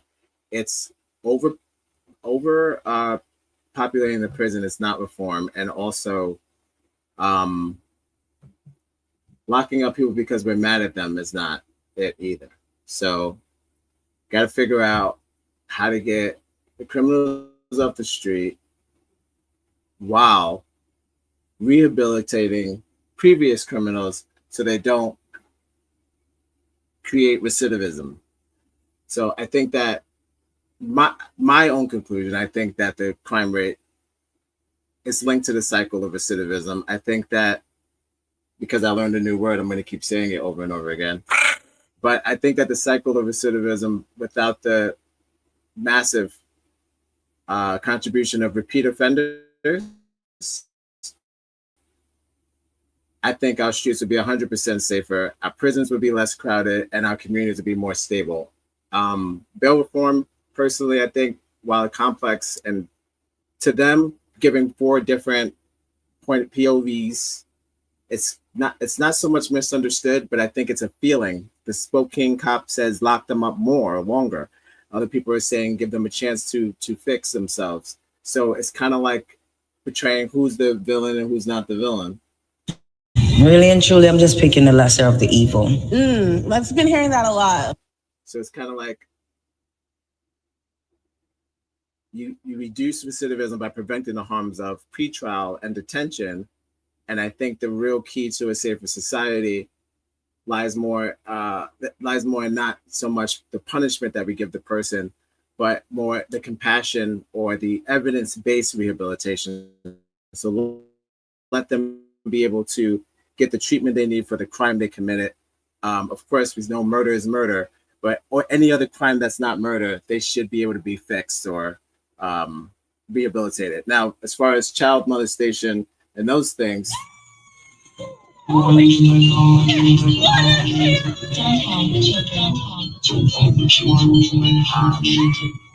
going full Japanese, where you just take them away from society for a little bit, because that's a sexual preference that you can't really have a control over, and that's a different kind of brainwashing that they would need to fix that. But again, compassion first, and stop locking people up because we're mad at them. That's not the way we go. And we need to be smart on crime, not necessarily soft on crime. Okay. I've been your host, iNegros1. I think we should, again, my man said it best. We got to stop locking people up with emotions and give them the rehabilitative help that they need for the crime that they committed. And then more people will be actually fixed. Maybe not for life, but for the time being, it's a start. All right. This has been Bail Out, Catch, Release, and Repeat. That was my take on bail reform. I hope it was informative. And I'll see you tomorrow for a goddamn X gonna give it to you. I'm not gonna be showing that woman's murder from Palestine because I hope I didn't bookmark that. I don't think I did. I don't think I want to ever see that video ever again. All right. Don't forget to love yourselves and we love you back. I've been your host, iNegros1. What else we got? Yeah, just X gonna give it to you tomorrow. This has just been a little thing that's been bothering me as far as the reoffenders. I think I've come to a conclusion that we're having fun locking up people, and we have no intentions of getting them fixed. So sure, you're gonna have people mixed up, misdemeanors, hardcore felonies. That's the way they like it. So I could come out just as crazy as the person who has a residence there. All right. Don't forget to love each other, love yourself, they love you back. I'll see you soon. Bye. Share the video, like, subscribe, share, and also donate to the thing on the bottom screen here, right there. The Cash App. Do that. All right. Thanks. Bye-bye. It's been a blast. See you soon.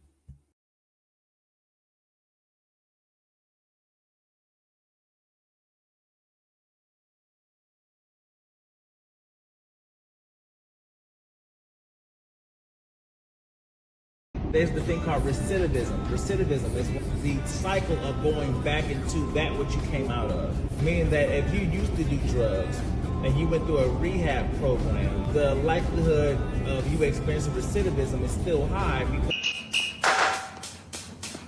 Hi, Mrs. Blumberg. You're looking good. Oh, thank you, Mr. Onion. Have a good day.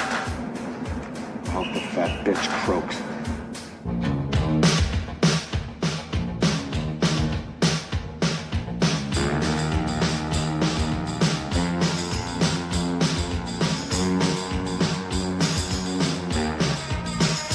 Hi, kid.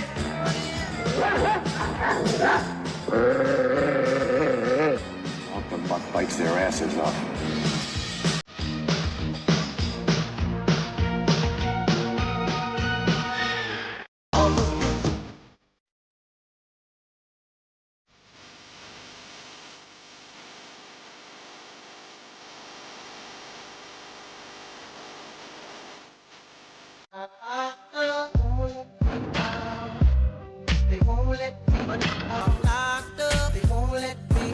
There's the thing called recidivism. Recidivism is the cycle of going back into that which you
¡Ahí están los carros! ¿Qué ves de carros?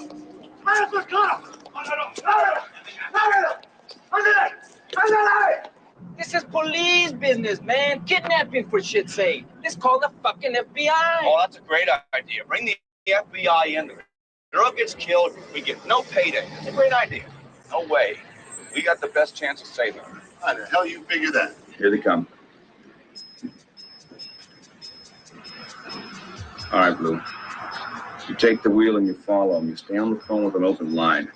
I'm going to hang around here for a few minutes to see what happens.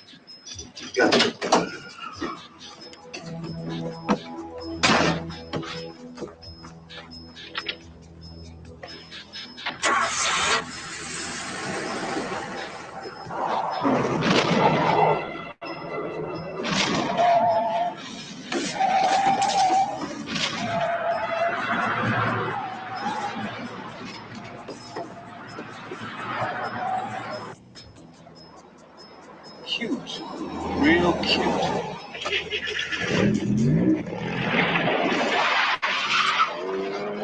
Bean, WB. Listen, I'm onto the car with a girl in it. Let the coffee growers spot you.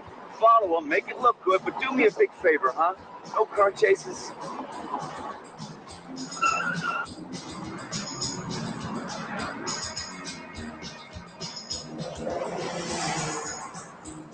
Jesus, these guys drive worse than their Orientals. White Brit said, no car chases. Okay. Is he saying that this is too good to be true? How about just a little? Okay, Blue, a little itty bitty one. Oh, shit!